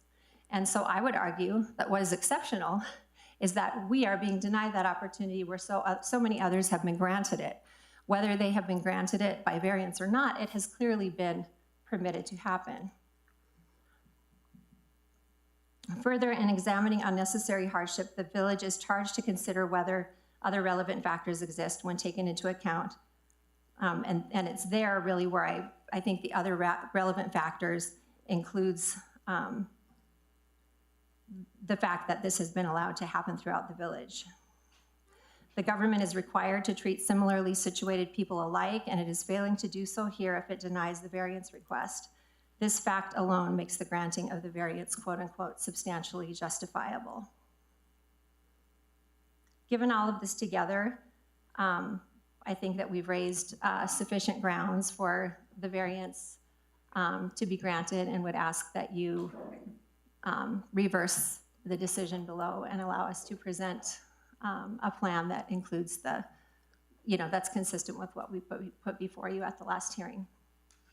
Did you want to add anything, Mark? Okay. Thank you very much. We will now ask the trustees, any questions of the appellants and trustees? All right, we'll go ahead, Trustee Edwards. So you're listed as a contractor? We are, yes. You're a GB 98 or a GB 4? I'm a GB 98. Okay. And so whenever you do a construction project, is it common and customary to get the plans and specs and expectations within the zoning code of the community for what you're going to do business? Only if it's a structural project. If I'm painting a house, if I'm going through and doing some touch-up repairs, I don't typically pull a permit. Not typically necessary. And when I got into that fence, I noticed it. I was just going to repair the fence that was on site, but once I got into it, noticing that the pipe was rotted and the foundations were falling apart, everything just started falling down. So I just continued taking it out, and then I constructed the fence accordingly. But yeah, no, I didn't think that I needed to get a fence permit for that property since there was already a fence there. Plus, I moved that fence back 10 feet from where it was originally. I moved it back into the property, so I gave more room on the roadside. So if a car had to pull off, it wouldn't be right on the edge of the road. So I pushed the fence back, and then, of course, when I was thinking about the gates and moving that, I actually moved that back even further because knowing that it's a horse farm and I wanted to keep it that way, I actually moved those gates back even further. So if somebody came in with a truck and a trailer, I didn't want them to be sticking out out into Rio Grande when they were trying to make that turn. The fence and gates that were there were 20 feet from the road. So yeah, if somebody was there trying to make a turn and the gates were locked, you wouldn't be able to get in. So that was my reasoning. Unfortunately, I should have gotten the permit. I know that now. But while I was doing that, I decided to pull pull the pull out of there, which was over 10 foot deep. And I did go to the village and get a permit for that at the time, and I wasn't even thinking that I needed it for the fence. So Is this your first construction project in the village? it is. Because your wife said that you did the roof job on the home? That's right, we did. Okay. So you've done another one before? That's right. Okay. But when I did that roof project on the house, I did some repairs to the roof. That was it. So whenever you do a construction project, do you ever look at the size parameters as far as like how tall I can build it, or how thick, or how close, or how far, or setbacks, or anything? Typically, I have an architect that I hire that does all that work for us. So did you have an architect do these plans for the fence and do your due diligence for you? I did hire an architect to do the drawings for the house that's going to go on that property, but he did not do one for the actual fence itself. Until I knew I needed to get one, then I reached out to him and asked him to put one together. Okay, thank you. I might have a question if anybody else has one. It triggers a thought. Any other questions from the trustees? Trustee Rao? So to follow up with on Trustee Edwards' question about the application. So in this case, then you did not file the application prior to the time when you started building, or when you completed the building. You're talking about the fence? So the application was not filed until the gate was already completed? Correct. That's when we got the notice to stop. Okay, and so and again, you know, the point here is that that should have been known prior to the time when you actually started construction. That's correct. Okay. Yeah, we're not, and I don't think we're taking, you know, ignorance of the law is no defense. We understand that. We're just trying to, I guess, express that, you know, there was no ill will intended by that. We intend to be good neighbors, and we had pulled other permits, and for whatever reason, you know, it wasn't appreciated that this was required there, and no construction happened after that that notice was given. Yeah, we stopped all construction at that point and haven't done anything since. And we understand we have to pay a penalty of double the application fee, and we'll do that. I appreciate why you're answering the questions, but I don't think that is technically a factor considering whether to grant the variance. Does that make sense? So we're looking at this variance only in terms of this particular situation? Yes. As opposed to what other situations may have occurred in the village? Okay. That's per direction from village staff. And so there's, so you then indicated that the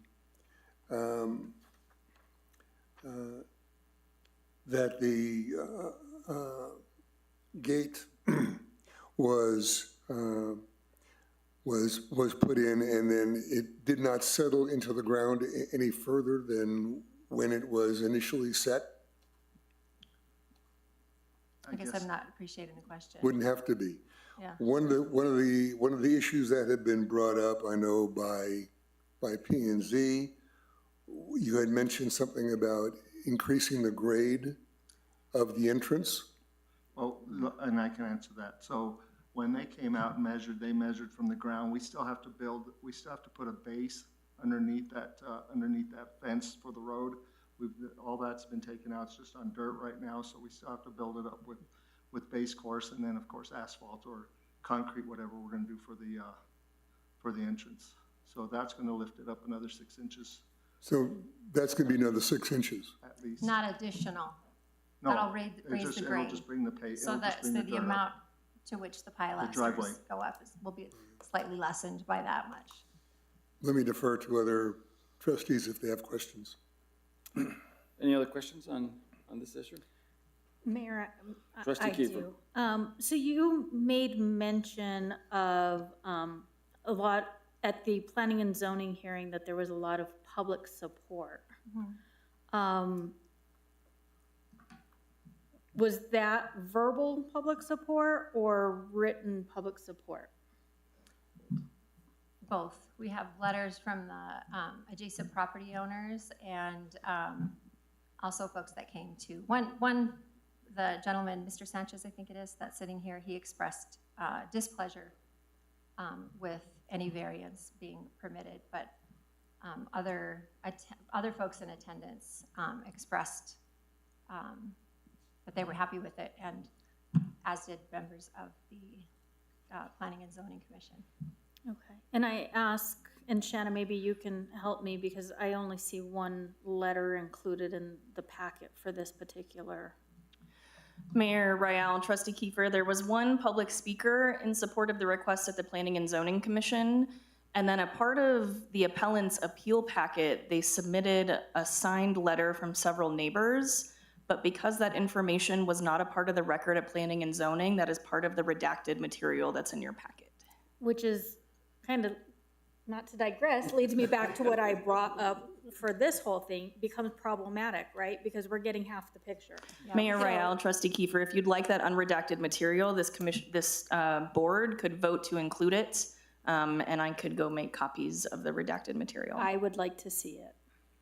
We need to have that as a motion to, I'd like to make a motion to see the unredacted material for the true appeal that the appellants are requesting. And we did provide testimony then that we had that approval, and we hadn't, it was around the holidays, folks were traveling and whatnot, we hadn't gotten those letters back yet, but. excuse me, Ms. Cordova, just for a second, we got a motion. Do we have a second? Second. Motion and second to. Second, yeah. To include the additional letters. All those in favor signify by saying aye. Aye. Aye. All opposed, same sign. All right, Ms. Schultz, can you, we will have to give everybody a pause for about 5 minutes while Ms. Schultz gets the additional letter that were submitted, that you all submitted, so we can consider that as part of the record for the decision. So if we can give us a few minutes.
Excuse me, we're back on the item, and the trustees have voted to admit the letter that was written. And so, Ms. Trustee Kiefer, if you wouldn't mind reading the letter for the record. Yes, Mayor. December 1st, dated December 1st, 2025, to the Village of Los Ranchos, Planning and Zoning Department, 6718 Rio Grande, Los Ranchos 87107, regarding 7100 Rio Grande variance request. To whom it may concern, I own property adjacent to 7100 Rio Grande. I have had an opportunity to examine the new steel gates installed at 7100 Rio Grande. I do not object to the gates as installed and agree that a variance to allow them at their current dimensions and height should be granted. Signed by Bronson Duran at 7028 Rio Grande, Day Hockman at 908 Los Prados de Guadalupe, Charles Briggs at 7011 Rio Grande, and Robert Gui at 7200 Rio Grande. Okay. All right. Any other questions on behalf of the trustees? I have a question. Trustee Edwards. So who is your architect and why are they not advocating for you? And what is that relationship with your architect as it relates to this? So A Dwelling is our architect on this project, and they're not here because we didn't ask them to be here. We just didn't think that they needed to be here. So was it your expectation that they were going to do the paperwork, or is it your expectation you're going to do the paperwork? Paperwork for what? Getting a permit and doing the research to make sure. I typically I'm the contractor. I typically go in and get the permit. But as far as I hire them to do the drawings for me. So they did do the drawings for the new fence. And did they do them to your specs, or did they do them to the specs of the village? They did them to the specs of what was actually out there that I built. So they're post-mortem construction drawings? Yes. Okay. No other questions? Then we will bring it back to the, let me make sure, Mr. Cordova, do you have any other comments to close your presentation? No, Mr. Mayor. Thank you. Thank you very much. We'll bring it back to the trustees for consideration. Now we've heard the testimony. Is there any other questions you all might have? Otherwise, we will go to, we have one person signed up to speak, and we can go to the clerk to please have this person come up. Thank you, Mayor. The individual signed up is Mr. Vincent Sanchez. If you would, approach the podium and you have 2 minutes. Good evening. Vincent Sanchez, 6802 Rio Grande. If I were to look at this 1-foot variance request as it relates to the size and presence of this property, I would see it as a reasonable request at face value. However, I also believe our subjective opinion of aesthetics, including the prior and current fence at this property, is irrelevant. What I have issue with is the fence location and material change, along with what I find to be the most bothersome part. The variance request came after construction. This approach is a common tactic in the village for getting what you want, though I don't believe they did it on purpose. The variance approval itself does not set precedent, but the approval of this appeal would set a precedent in the village. The approval message would be, ignore the code, build what you want, and ask for forgiveness later. The cost for the appeal becomes part of getting what you want, even if what you want is outside the village code's intention. A monetary hardship after installation is also not appropriate through the eyes of the code. Section 9.2.25 application and approval process, and I might get this wrong, ETC5C2 through 4, which I'm going to paraphrase, financial gain or loss shall never be a deciding factor in a granting a variance, and alleged hardship was not self-imposed by the property owner. I want to reiterate, had the variance been proposed before construction, I would have spoken in support of this fence and gate on the grounds that it is a reasonable request in the proper order. Unfortunately, that's not how it happened. Thank you. Okay. No other people signed up for this? That concludes testimony, Mayor. Okay. Do we have a motion to approve or deny the appeal? Yes, Mr. Mayor, I move to affirm the Planning and Zoning Commission decision on V-25-05 and add a finding to set the date of compliance to April 14th, 2026. Do we have a second?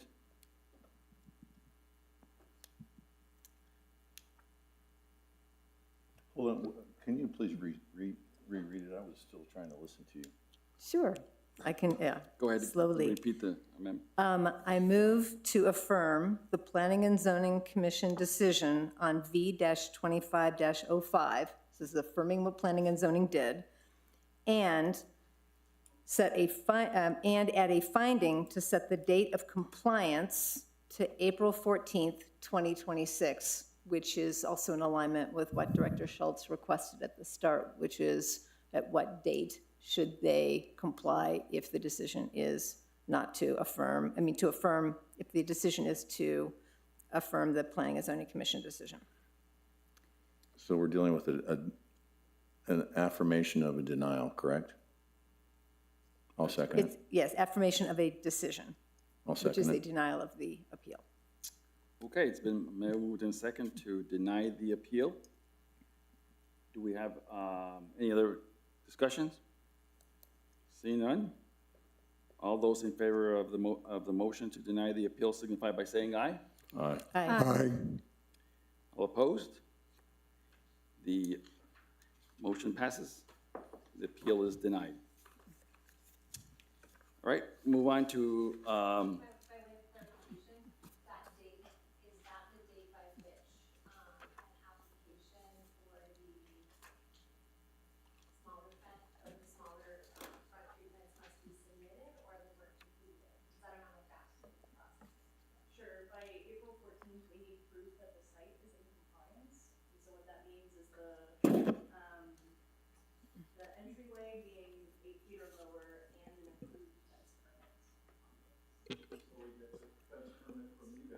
Ms. Schultz, can you maybe walk with them to the back so that we can get through the meeting? Yeah. I apologize, Mr. and Ms. Cordova, but we just need to go through our rest of our minute. So we go to item number 9, new business, confirmation of employment pursuant to state statutes 3-11-6.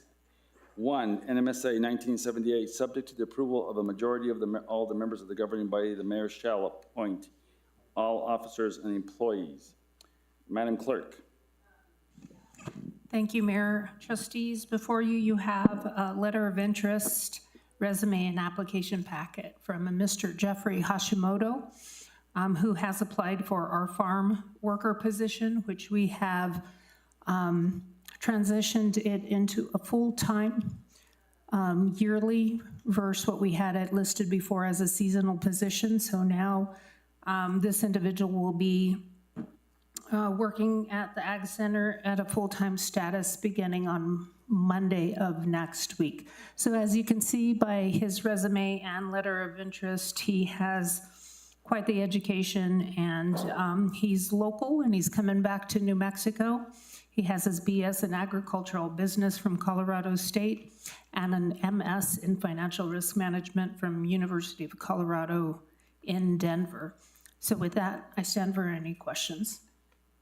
Are there any questions of the clerk? All those in favor of the confirmation signify by saying aye.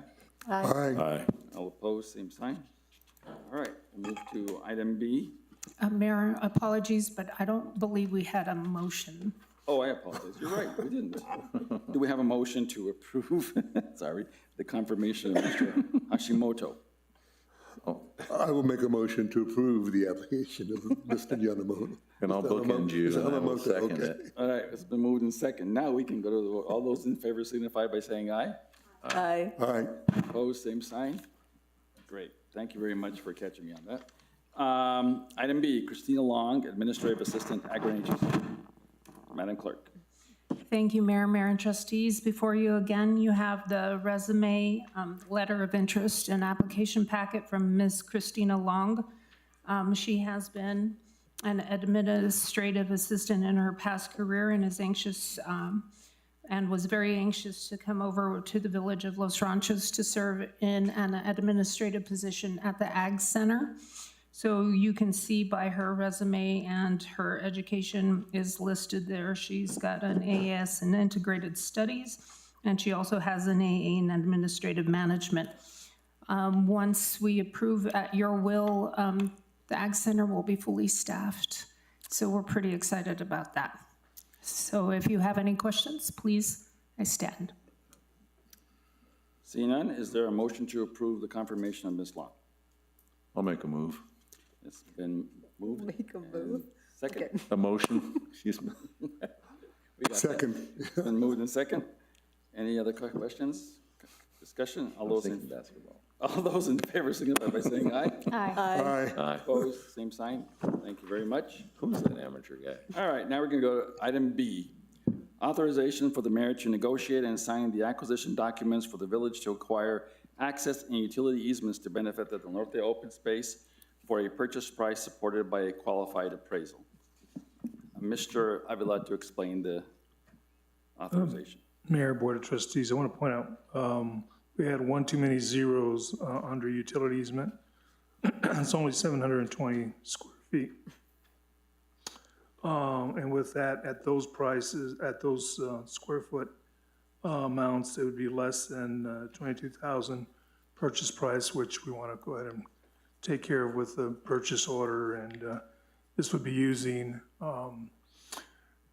state grant funds, which we need to get a notice of obligation and then move forward with the purchase. We want to move those things along. And before you, here is the authorization for the mayor to negotiate and sign acquisition documents. Now, we've been talking to Ms. Nolasco for about a year now and trying to get access to make the site where the old Miller's was, so at East 747, more accessible. And also, there's a utility easement that's required to go across Ms. Nolasco's property to connect to the appropriate Adequa sewer connection. So that work's already started. It was, excuse me, approved for that location.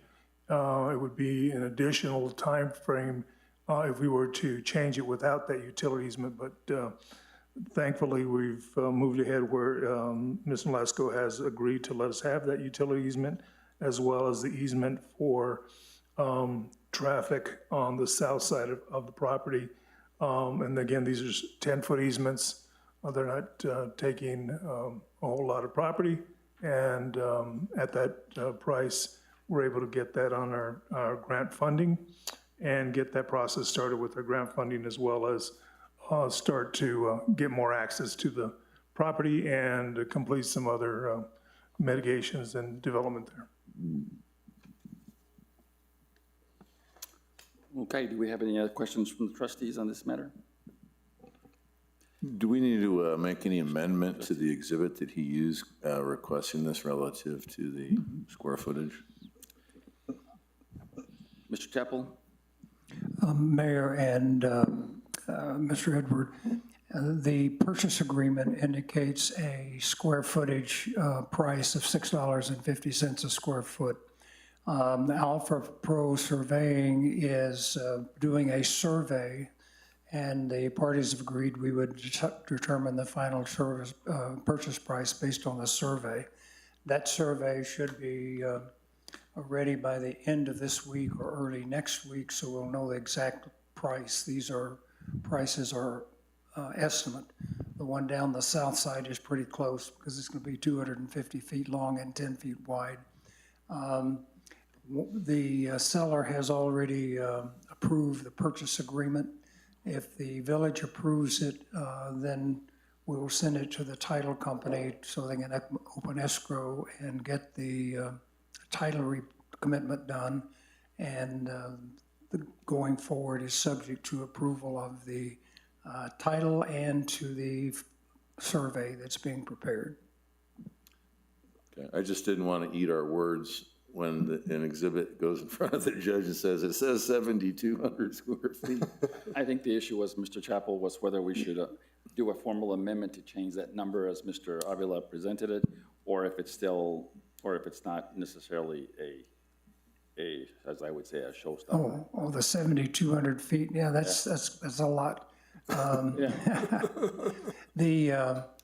So that could be changed, but The utility easement, based on the estimate we got, is about 72 feet long and 10 feet wide. So that's the, So the question really is, should we change that as in a form of an amendment to this? Or can we just rely on you all to correct that number?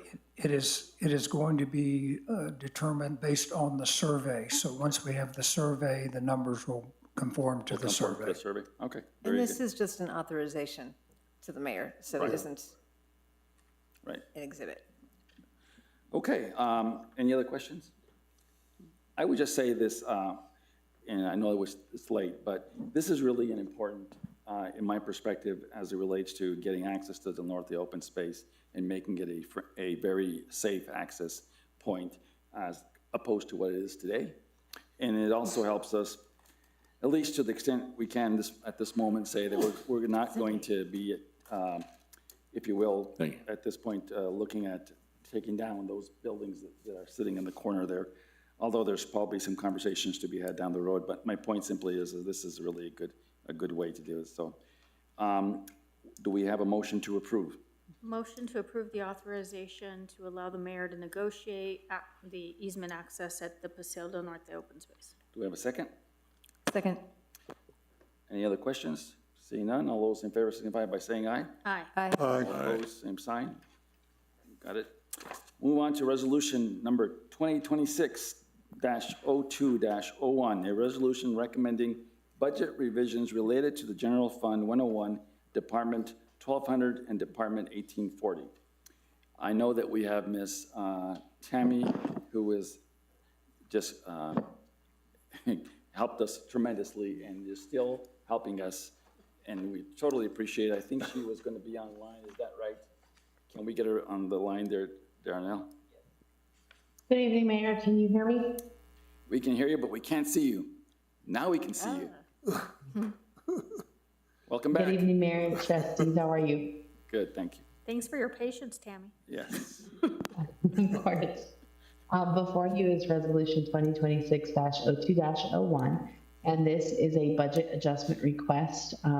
This is affecting 3 different line items. So this is just reallocating money from 2 line items to a third one.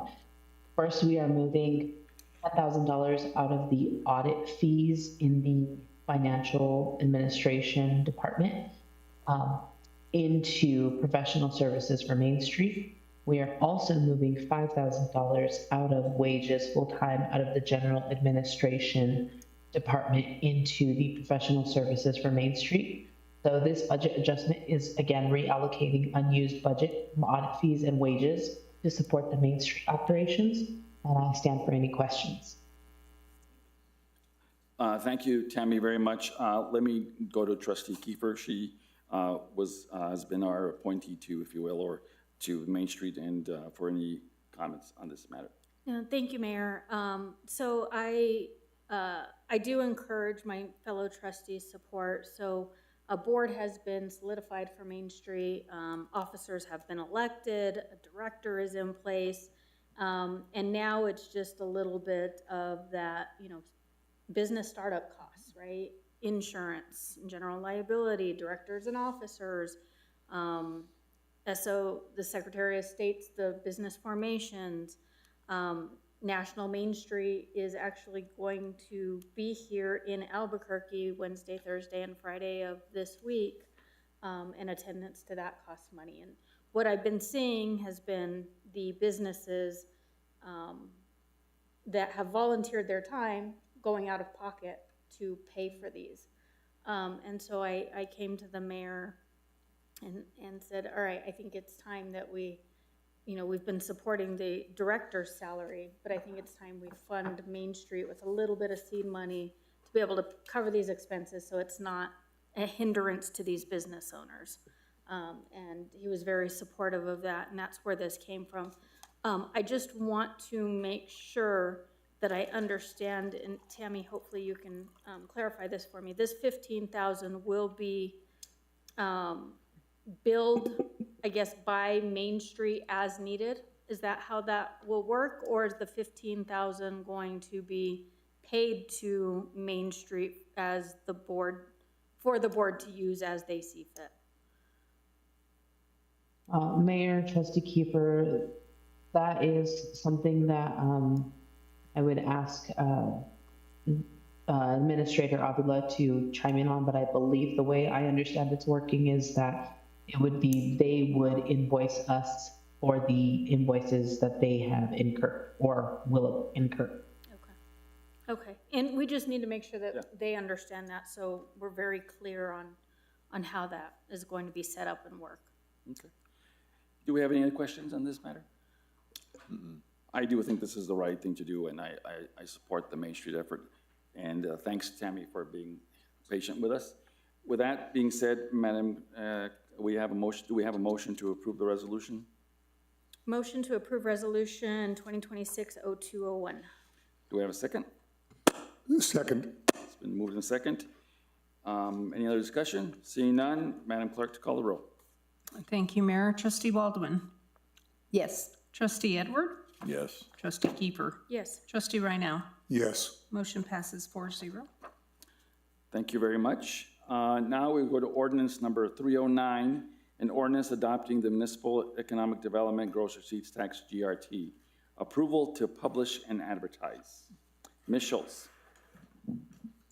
Thank you, Mayor Rial and trustee members. Following the approval by the voters to enact a tax increment, the next step is for the Board of Trustees to enable that tax increment to be collected through ordinance. So actually enabling Lita Logart is kind of a multi-step process, and this is the next one.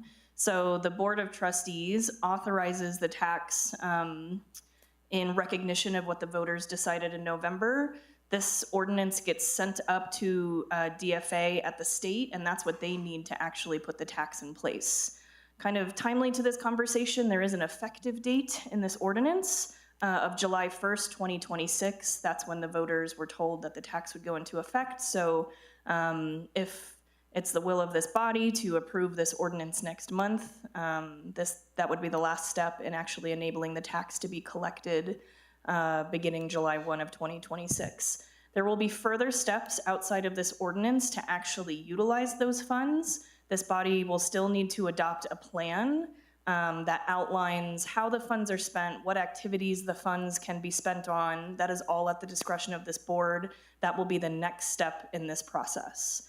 With that, I will stand for any questions. And just one other point of information, in order to, for the new trustees, because both Trustee Kiefer and Trustee Reinao were here, but I know that both of you are very close, paid close attention. We did do the beginnings of the, if you will, of the plan. Had a community input, and we had a plan developed that basically gave the voters the information about our intentions in terms of use of the funds. The next steps in the plan, as required by state law, are to begin to put more, if you will, more meat on the bones as it relates to the plan, how and what programs we'll fund, how that will be put together, et cetera. All of that will come to the Board of Trustees within the next 3 to 4 months. Keep in mind, we start collecting if this is approved, the state starts distributing those revenues to the village starting in July, but we won't have any significant dollars probably till January of the following year of 2027. But we'll have all the instruments in place so that we can then make those decisions as to how to allocate the funds. With that being said, do we have anybody signed up on this measure, Madam Clerk? Mayor and trustees, we do not. Okay. All right, well, do we have a motion and a second for approval? All those in favor of? We have. Oh, I'm sorry, we didn't have a motion, I apologize, okay. We need to get a motion to approve the publication. It's late, my friends. I move to approve, publish, and advertise ordinance 309 and ordinance adopting a municipal economic development gross receipts tax. Do we have a second? Second. Okay, it's moved in second. All those in favor of the motion signify by saying aye. Aye. Aye. All those opposed, same sign, approved. All right, we're gonna go to item E, ordinance 310, an ordinance pursuant to chapter 2, article 3 of the codified ordinances pertaining to non-governmental use of municipal facilities. This is, again, an ordinance for approval for publishing. Mr. Campbell. Mayor and Board of Trustees, in the past, it's come up that some of the village facilities, like the barn and whatever, were being used for private events and parties and that kind of thing. The ordinance adopted by the village only covered nonprofit groups to use the to be able to lease those facilities. This village was actually leasing them to private facilities. So under the state law, if they are held for that purpose, it's perfectly legal to lease them to private parties also. So I was asked and worked with the staff to develop an ordinance which would allow leasing those short-term leases for events of those municipal facilities. To some extent, we use the same basis as the use by the nonprofit groups. And in fact, the resolution setting the fees for nonprofit groups also set them for private profit groups. So the fee structure was already in place. So we incorporated that until it's changed by the board, it can be done. So we've provided for the fees and that kind of thing. We've also, I thought it was appropriate to provide for some administration of this. We have some information on the website, but we probably need a permit, a contract to be signed. This allows the mayor or designee to administer this program, approve contracts for the use, and in fact, to determine things that need to be done on a case-by-case basis, if that is what is needed. We've also put in that the use must be in accordance with the state law. If in fact there's any alcoholic beverage use, it must be done in accordance with the state alcoholic control division. And it will be up to the private parties to do all of that and indemnify the village from that function. So it's fairly general, but it leaves some latitude for the mayor and the staff to adopt some rules if they're deemed to be necessary based upon the kind of uses that are requested. So I'll be happy to answer the question. Are there any questions of Mr. Chappell? I have a couple of questions. I mean, when it comes to something like this, is there some stated minimum rate that people are charged such that somebody doesn't get the bro deal and somebody else doesn't get the bro deal? In this case, the fees that are charged are set by resolution adopted by the board. Okay. And this resolution says that they were going to use the fees that were adopted in resolution 2025-03-01.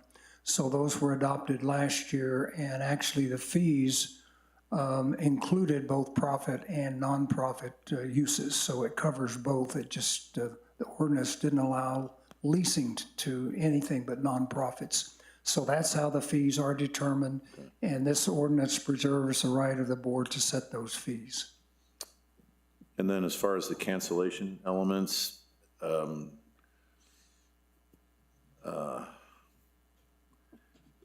there's the aspect that we would retain money.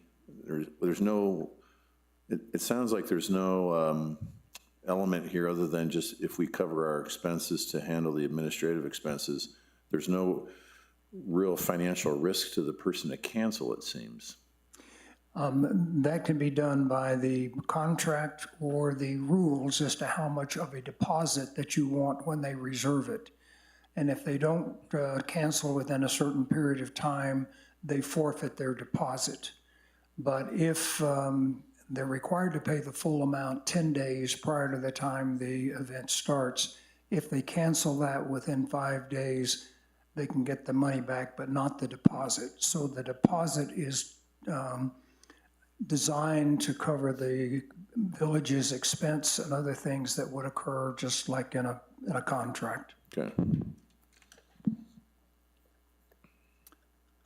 Any other questions? All right, all those, this is really a motion to approve the publication of the ordinance. Do we have a motion? I'll make a motion to approve. Do we have a second? Second. Any other discussions? Seeing none, all those in favor signify by saying aye. Aye. Aye. Aye. Opposed, same sign. Motion carries.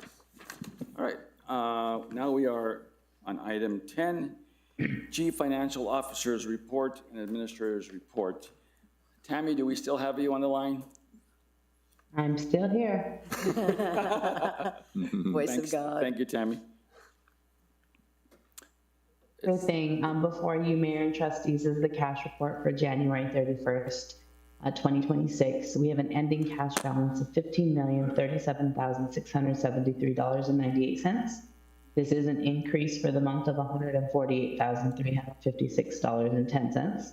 And we still have a year-to-date excess of revenue over expenditure of $730,224.15. There were no there was one unusual item to note. It was a voided check on the check register, and this was voided because the payment was paid via ACH, so we voided that check, so we did not pay that.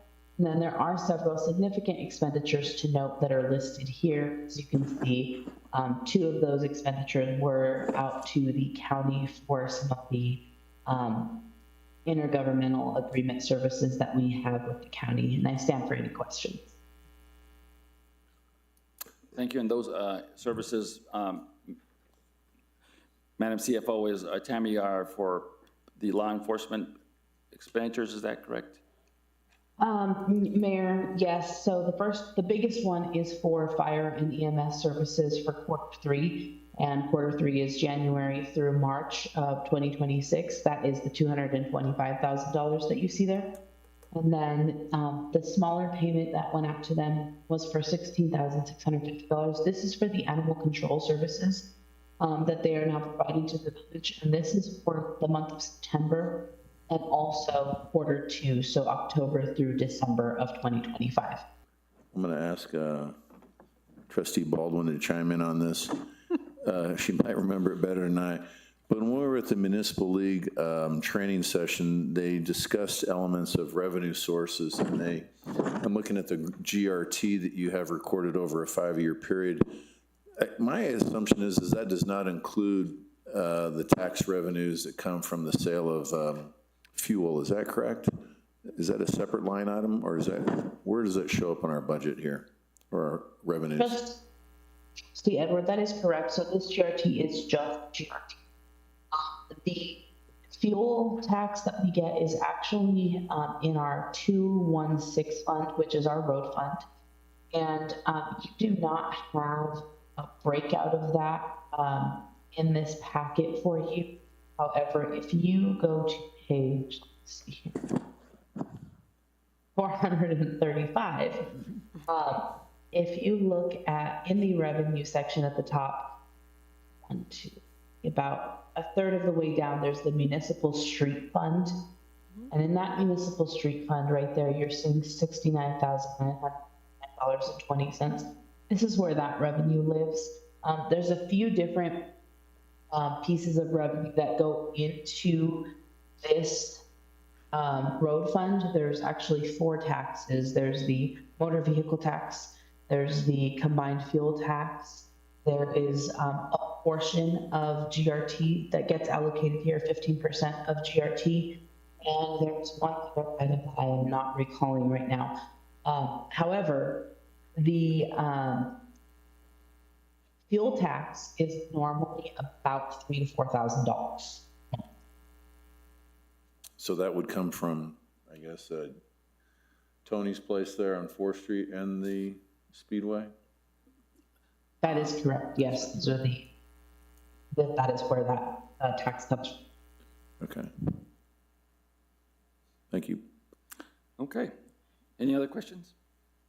Seeing none, thank you, Tammy, very much. Appreciate it. We'll now go to department updates. Mr. Avila.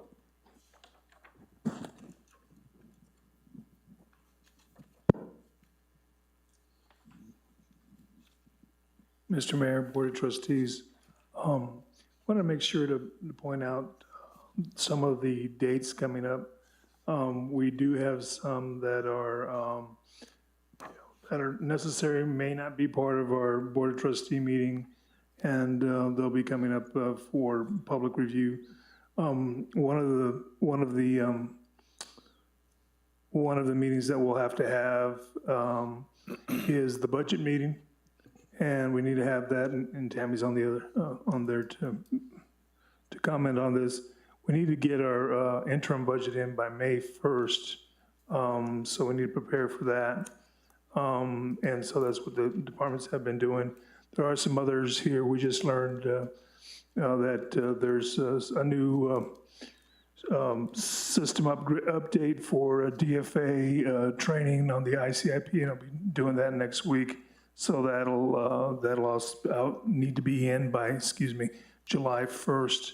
So these dates are somewhat, well, they're mandated, and also part of that is that there is a public meeting, and those are usually held at the Board of Trustee meetings. So you can probably schedule most of it that way, but if we need to do other public meetings, want to make sure that everybody knows that these are coming up, and there may be others. The groundbreaking ceremony that we had in January was for the Old Village Hall, and that's a two-part project using quality of life funds. So right now, the building is being mitigated as far as asbestos and otherwise, and construction will happen. We have a date on this for completion of end of June, so that'll continue. And then we also have projects at the Del Norte Open Space to make improvements out there. So those are both handled by those funds. And as we had on the agenda before, we'll be using some other funds. The purchase of the easements will be from a open space grant from the capital outlay. So we'll be dipping into that, and then also some more open space improvements that we have another grant fund for. It's for improvements in open spaces, $100,000, and we've already are making some improvements out there. So just want to make sure that you know what's how we're using those funds. We'll have before us here pretty soon, I guess, when the legislature speaks, other funds that might be available to us, and then we have to go into a process for determining what the next round of projects will be on the ICIP, and it's a requirement that we have to have. As we learned, if it's not in the ICIP, you won't get it, even though you might try it. So with that, the other reports we have here are that we are able to get some public safety reports where you're looking at some of the BCSO reporting. Traffic stops are a big part of what they do as far as enforcement, and as I've heard from my chiefs of police before, it's the best opportunity to find out if somebody that's traveling through your neighborhood is doing something wrong. Is by, if you do have a traffic stop, you might see other things. In the public works, I wanted to point out that what we've been trying to do there is move to electrical vehicles, electrical equipment. And so that mower you see there is a replacement, but it's also a replacement that allows us to use electrical power out there, and it's better for the health of the employee. It is very powerful when it is used, for mowing. And you can see some of the improvements at the Ag Nature Center. The fencing that went in there really does make the property stand out. That allows also folks to get on there and have trails eventually. So, that's an achievement here we did without. That was within our funding sources. It wasn't with a grant, but you can see it picks up the property quite a bit.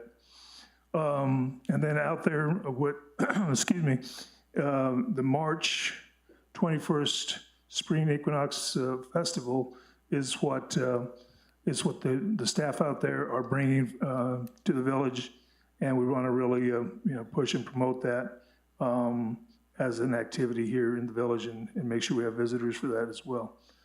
And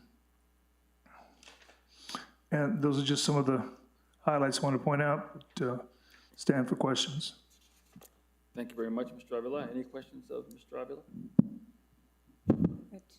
Go ahead, Trustee Baldwin. On page 444 of the package, you identify ordinances that are sort of coming soon to a Board of Trustees meeting near you. And I wasn't sure if there's a sense of what order, is this the order they're coming in, or is there sort of a general calendar? Because some of these issues, I know we've talked about at P&Z, we've talked about, the Board of Trustees has talked about things like the speed enforcement cameras and traffic safety and the short-term rentals, lodger tax, and these are all things that it'd be really, I think, helpful both for us and for the public to sort of have a sense of when you can expect that conversation to happen. But if that hasn't been mapped out, then no, there's no set date. What you've seen here is some of the work that's already happened, as well as these were put on as items that we would address. So there's no timeline for that. Short-term renters and lodgers tax, that doesn't necessarily need to be addressed if there's not a logical reason to pursue that. And but that is one of the items that we had on there as a possibility in our ordinance changes. So, we have to go ahead and research it, see if it's worthwhile to pursue, and then bring it forward. So these are some of them on there. If we want to change some of those, that's also part of the conversation. So we want to have others, and we've addressed some. That's okay too. okay. The other question is on page 454 of the packet under the others thing. There's reviewing FY 26-27 New Mexico DOT call for projects, funding sources for potential applications. And I was just curious if there are any opportunities for the village to advance the improvements of the intersections at El Pueblo in Second and also Osuna at Second. I know they're not in the village, but they deeply impact the village. So if that's something that we are continuing to have conversations around, that would be great. I just think that those are things that I'm hoping there's an opportunity to get moving on. Yes, so March is the deadline for the co-op and the MAP funding, if that's what we're referring to. And with co-op, there's a long-standing list of roads. They're at different ages, different, standard of whether or not they're breaking apart or they're only a couple of years old. So there's different levels of, let's just say, of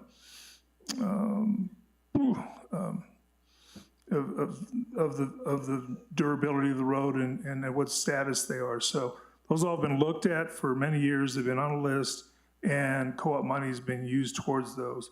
Some of it is drainage, some of it is road repair. MAP funding is a little different. That's municipal arterial program. It has to be connected to a road that does have that designation. Rio Grande is where we're using our first application, and that's work that's underway.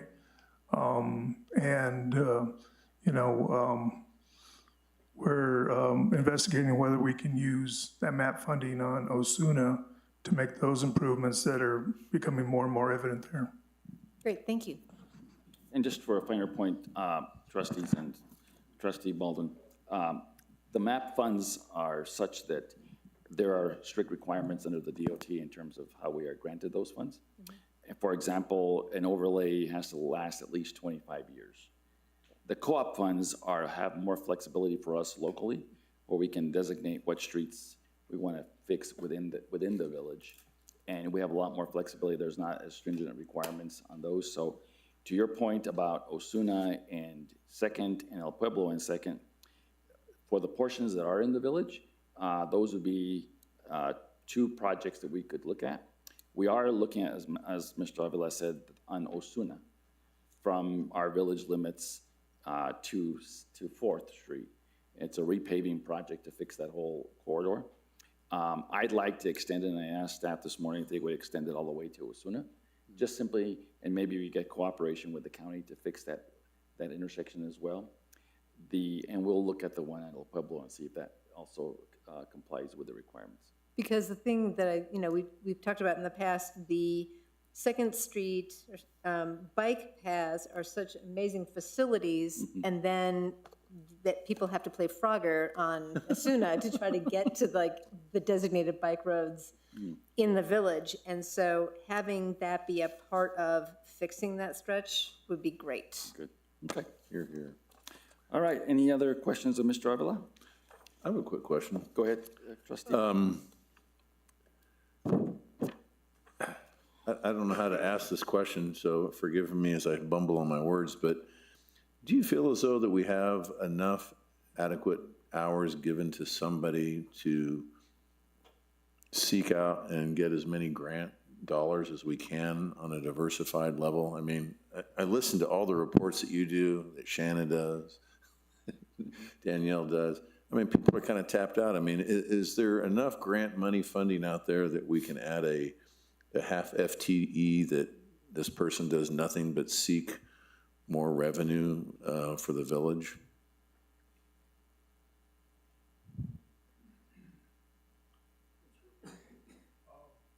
No, it's not.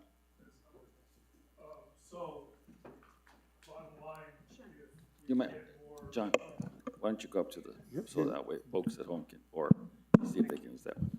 got it.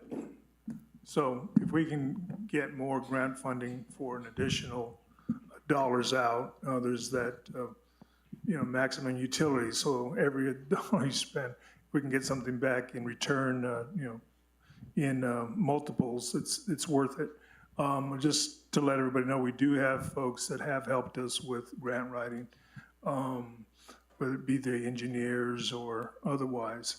So we do have some very experienced folks that can also do grant writing.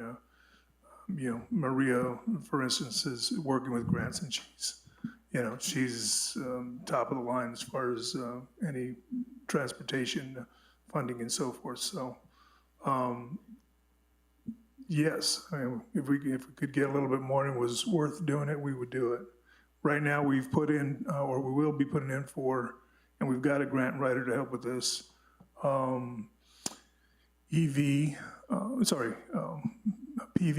the photovoltaic on our facilities.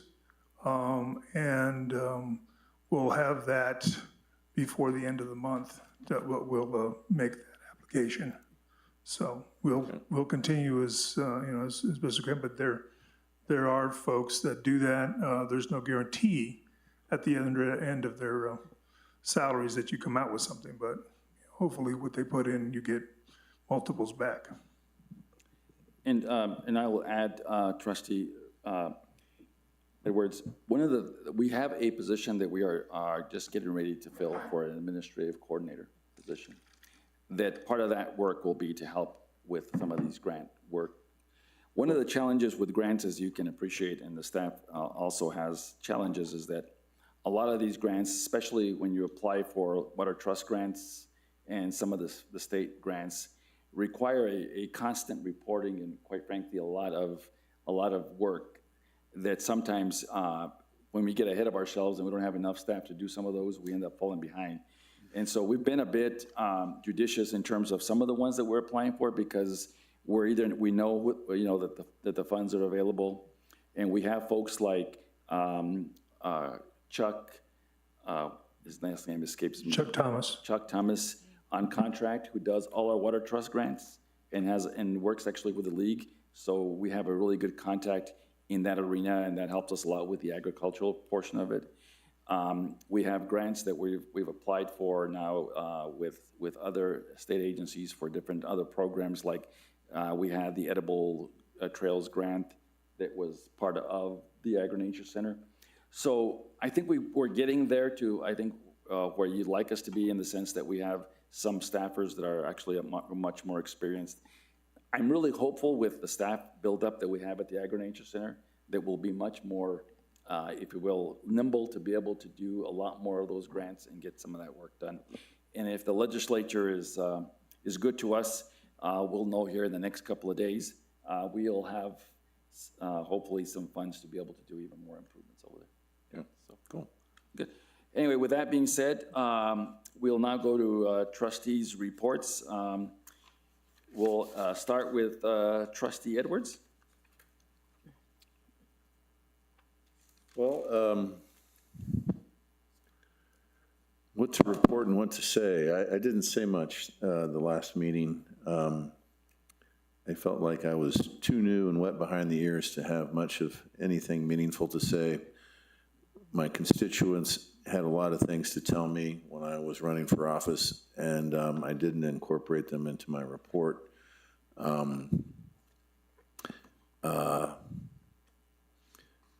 One of the things that I was at the other day, and I'm glad that they're having it, is the Chavez Road construction project for the trail.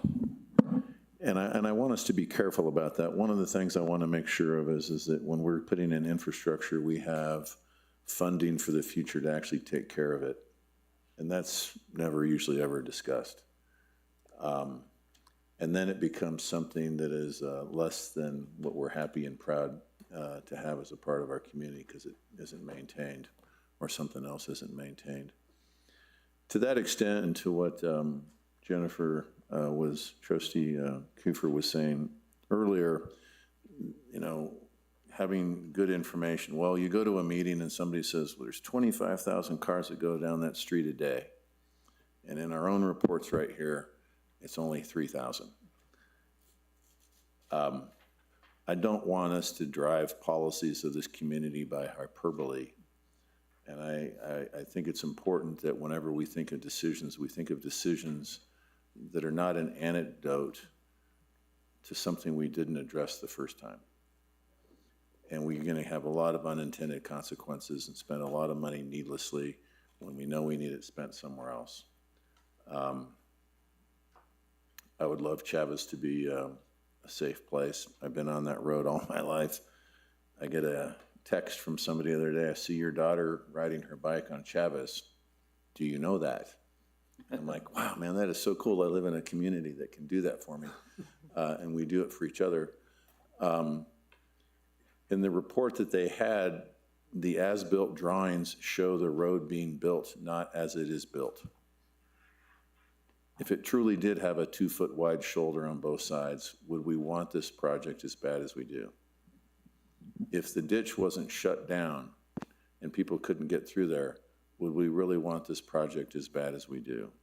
If law enforcement enforced the speed limit there, would we really want this project as bad as we do? And it's a lesson to me that when you go through all those steps and you see that, it can be something really beautiful. And I do want my daughter, when she's on there, to be in a safe place. But it raises the questions, are we spending a lot of money to do things that we aren't doing right to start with? And does it mean we're going to do it right in the future?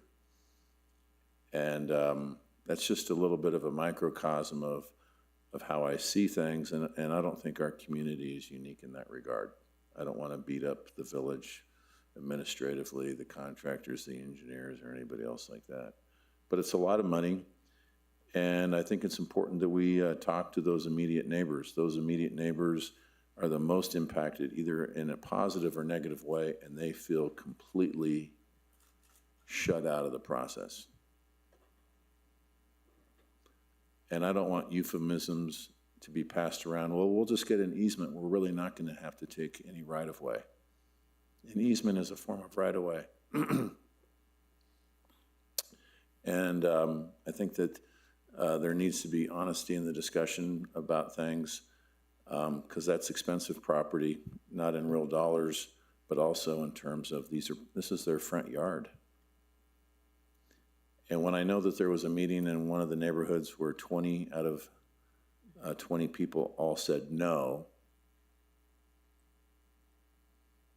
I think that we need to pay attention to that. The further away you get from the project, does your vote count as much? Somebody asked me that question. And I thought that that was a relevant question to ask. I want people in the village to be happy, healthy, and safe. And then the last point I want to make about that project is this. We want a semi-rural atmosphere. By putting in more infrastructure, does it lead us to that path? At what point are we going to say, well, we want that on Guadalupe Trail. We want that on Rio Grande Boulevard. We want that on Los Ranchos, Ranchitos, El Pueblo, and the list gets on. We don't have a financial structure, I think, to support all that infrastructure. Where is the revenue going to come from to support that infrastructure? And I think that there's a math problem there that needs to be tackled. So those are some of my points. I also would like to have, I like to see what's going on with the community schools. Trustee Raynow has been really great about that. I think it's fantastic what's going on. I don't think I've heard so much conversation about the schools in a long time, and at the end of the day, the school is the heart of a community. It's one of the reasons why communities are formed, is to educate our children. And so I think that that's a wonderful step. I do want to make sure that the people who are coming into our community to bring our kids to school here, and I've had the experiences, are respectful of our community. And when I have a gentleman I see drive 40 miles an hour down Guadalupe Trail, not stop at a stop sign, roll through another, and tell me to go to you-know-where and to do something to myself when I get there, and he's dropping off his kid at school, and he says this to his kid in front of the school with her in the car. I think we need to think more closely about who we're inviting into our community and what do we expect from them, and communicate that, because that's not the community that I think I live in, and it's not the community I want to live in. Okay. Thank you very much. Now we'll go to Trustee Bowen. Thank you. First, I just want to extend my appreciation and kudos to Trustee Raynow for your service as Mayor Pro Tem. You came into that role in a particularly sort of tragic entrance with the passing of Mayor Craig, and I just deeply appreciate that you have stepped up and served in an incredibly admirable way, and I look forward to working with Trustee Kiefer in that new role. The gavel's right here. And I agree that, rotating that leadership positions it's a really good practice. And I appreciate that we're practicing that practice. The second is I also am very humbled to have the opportunity to represent the village on the Water Authority Board and to work with fellow board members and Executive Director Sanchez. And I will be attending my first meeting on March 18th. So if there's things that you want to sort of share in advance of that, I will certainly be updating folks in Board of Trustees meetings going forward. The next community yard sale is coming up. Mark your calendars for Sunday, April 26th, 9 to 1:30 at the Alfredo Garcia Barn. Eventbrite it's already noted on the village events page, but Eventbrite will go live on the 22nd of February for those wanting to register for cellar space. Last, the pedestrian environment on 4th has been and will continue to be improved by the 4th Street Improvement Project. It's so great. It has accomplished so much that I think is really spectacular, and I am looking forward to the next phases to slow traffic and create protected sidewalks with landscaping buffers between the pedestrians and the travel lane on 4th. It's all good.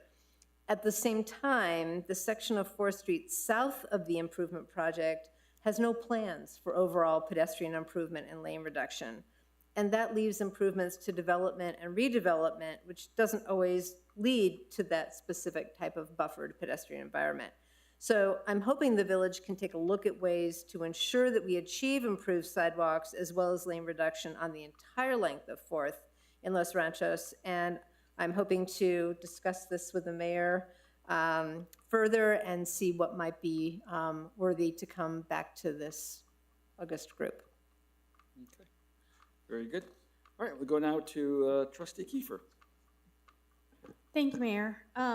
First and foremost, I think, thank you, Trustee Rydell, for the nomination for Mayor Pro Tem. You know, it's been a pleasure working with you for the last 2 years, and I know you were thrusted into a very precarious situation, unfortunately, with the loss of Mayor Craig. You handled it very well, you know, considering the situation. So the fact that you put your trust in me is an honor, and I don't take that lightly, and thank you for that. And thank you for all the yes votes too, for the support or the not me. I don't know what it is, but I'll take it, and I look forward to working with you all.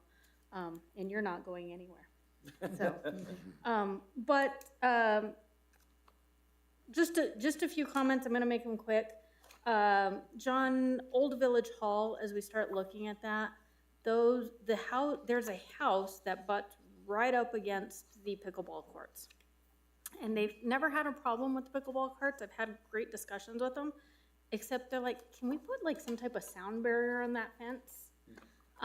You know. And as we're doing improvements, I can't imagine that be something super costly. But if we can be good neighbors to the house that, you know, is right adjacent, I think that would be a good thing.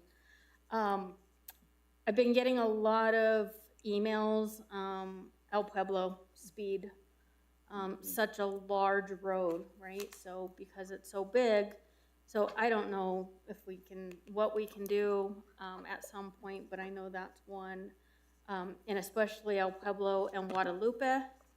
And maybe it's something, I don't know the rules of streets, but just no commercial trucks, no large trucks. Or as we look at the roundabout at that location, make it a narrower roundabout in coming west on El Pueblo. That it discourages big vehicles in coming that direction. And the two other things I keep mentioning each time because I'm just not gonna let them go. I'm like a dog with a bone. The archaeology protection for that project at Chavez and Guadalupe, I guess, where are we with that?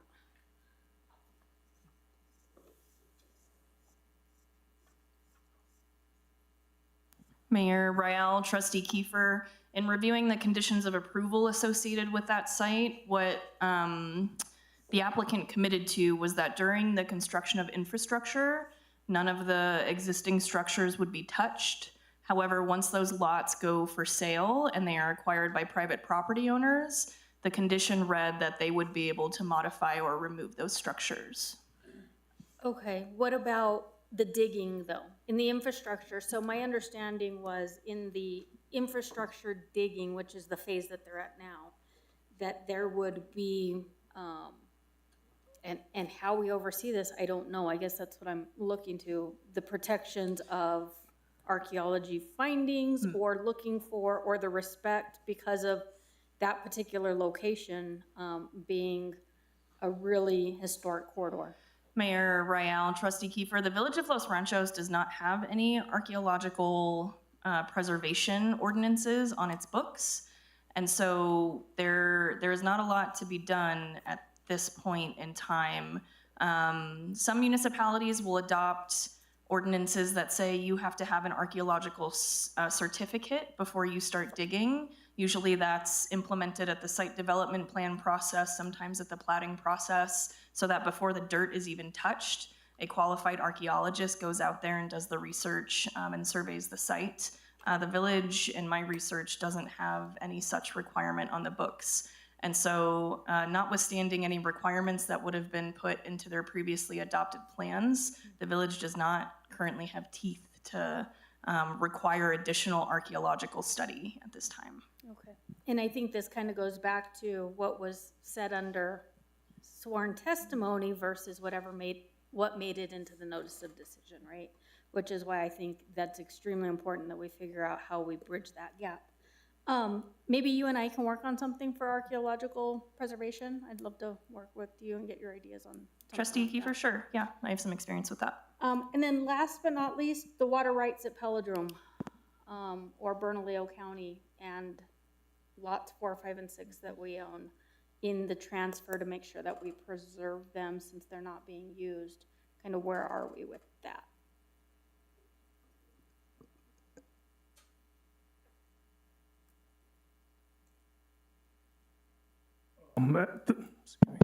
At this point, I don't have the information from Bernalillo County as to if those water rights are there or not, so I put out a request.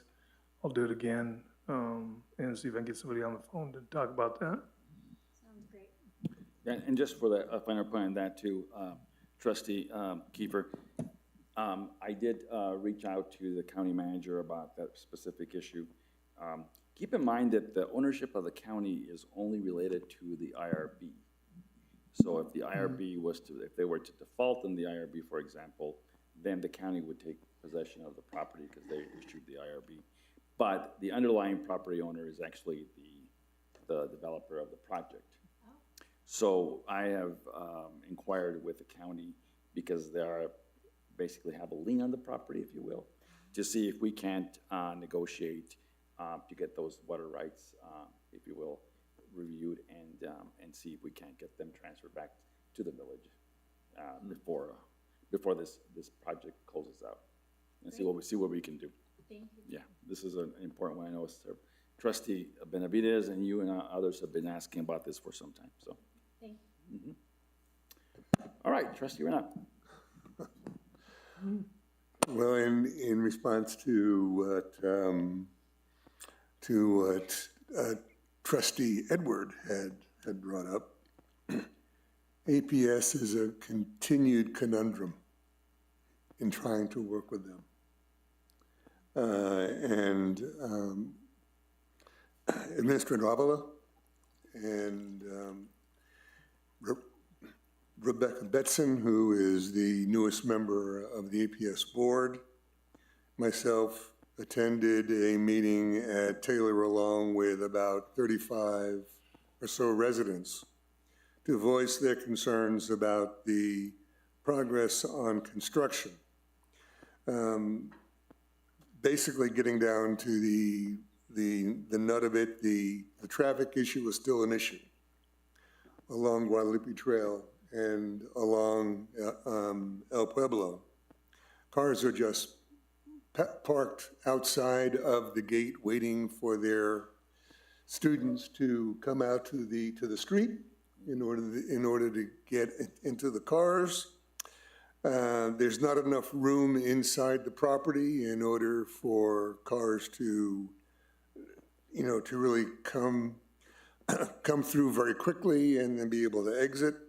The morning is not as bad. Well, actually, from what I've been told and from what my observation is, I've been out there a couple of times, that the morning works fairly well.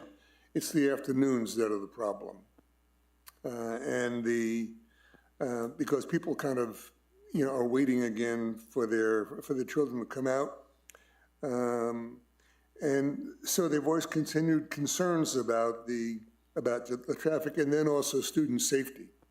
Because students then are now crossing Guadalupe Trail in order to get to their parents or others' cars. And the traffic is moving back and forth on Guadalupe Trail as this is going on. So there was a motion made by folks to get BCSO out there in the afternoon. They're there in the morning, but they're not there in the afternoon for some reason. So we need to work on that. And then also to install a crossing guard. And what's interesting is that APS representative said, well, they are not responsible for that. Maybe the village can pay for it. Which is certainly just very, very obscure in my mind whether that would ever happen. But they indicated though that it was up to the city of Albuquerque to provide those crossing guards. So, but I haven't checked that out or not, so I just don't know. But basically, those two items, though, certainly need to be resolved.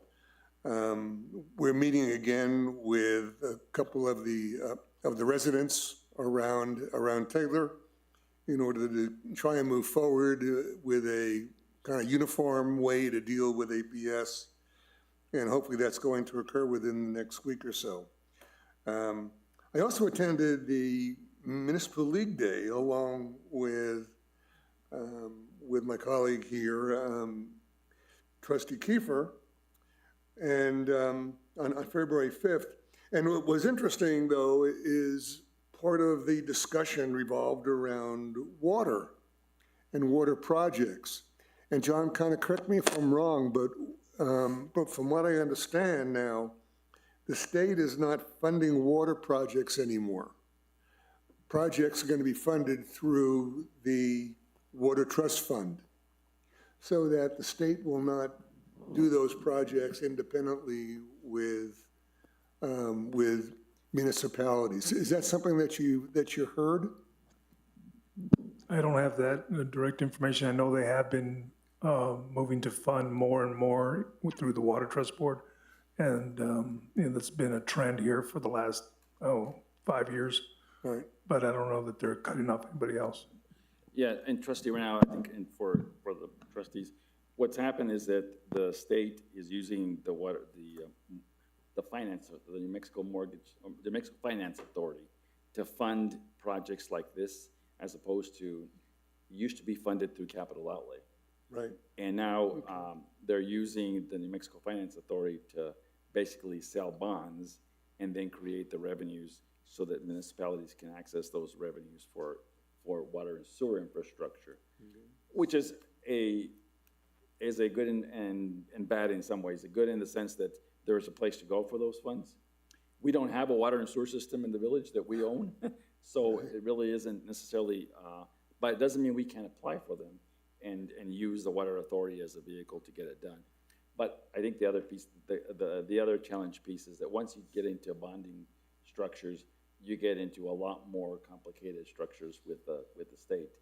It used to be that this whole process was about getting revenues to the municipalities to do projects, and it's now become more like going to a bank, Right. which can be challenging. So, but nonetheless, I think the state's trying to figure out that structure as we speak. So.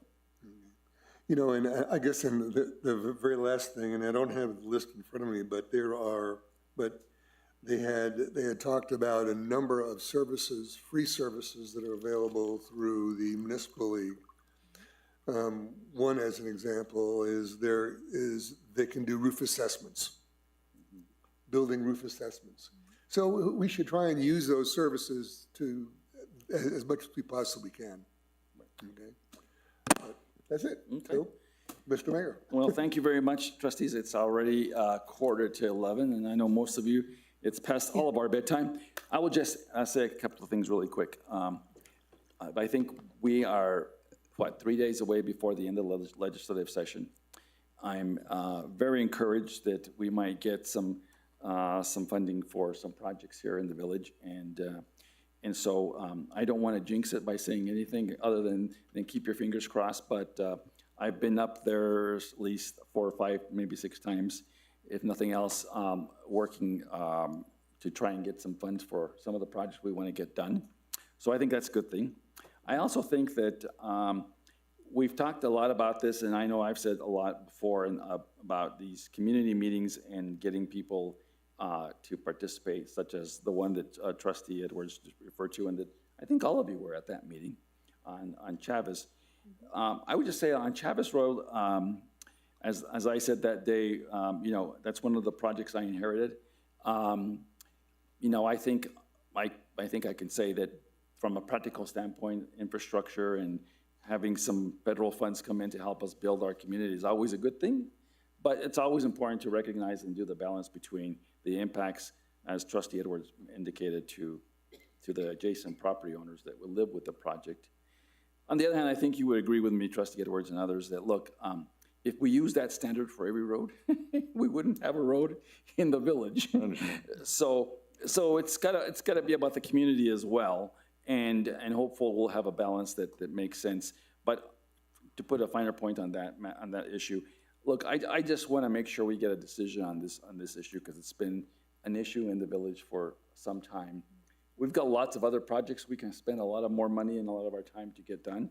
I just want to make sure we get everybody a fair opportunity to give us their perspective. And keep in mind that ultimately that decision comes to you all, to us here, about whether we go or no go. So this is a way to get the community input, and I do appreciate everybody's perspective on that matter. All that being said, we had a long meeting tonight, and I do appreciate the points that you all made related to maybe organizing the agenda a little bit. And I think, we'll talk about breaks, and we'll talk about folks on Zoom at the meetings, et cetera, going forward. And so with that, we don't have any other business.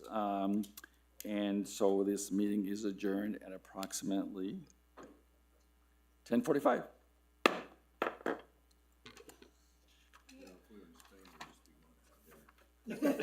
Exactly right. Deal. Mm-hmm.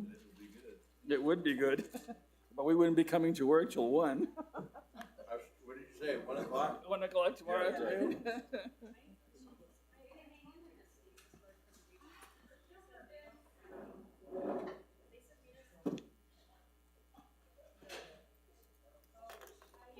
Yes. Still looked at because now that Main Street's starting to put together programs and stuff, getting our own liquor license, the village.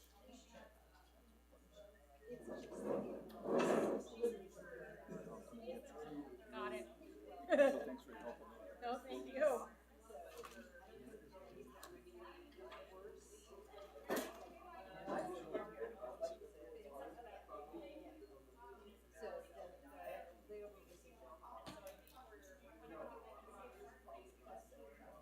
Yes, it is. You're like looking at when you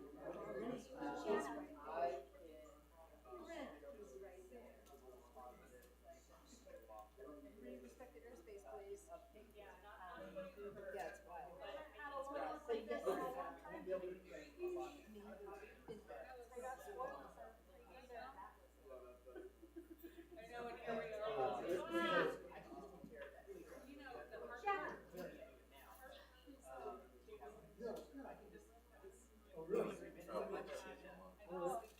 That was me. Yeah. Oh yeah. Yeah. Hey, here's one of the reasons I keep calling. Exactly. What's up? I don't know. I mean, I know it doesn't hold us tension. Sure. But are you familiar with the Martell Magno that keeps going out? Yeah. So did you see what she wrote about the project? Yeah. Just let him know, and then I can get quotes. So, lawsuits were filed. The agreement requires several key conditions of the developer, including the preservation of approximately 2 acres, blah, blah, blah. In addition, several Nat Kaplan designed structures in the property are required to be restored. A state permitted archaeologist is also required to monitor grading and utility. Discoveries such as who is that lawsuit between? That lawsuit was John versus me.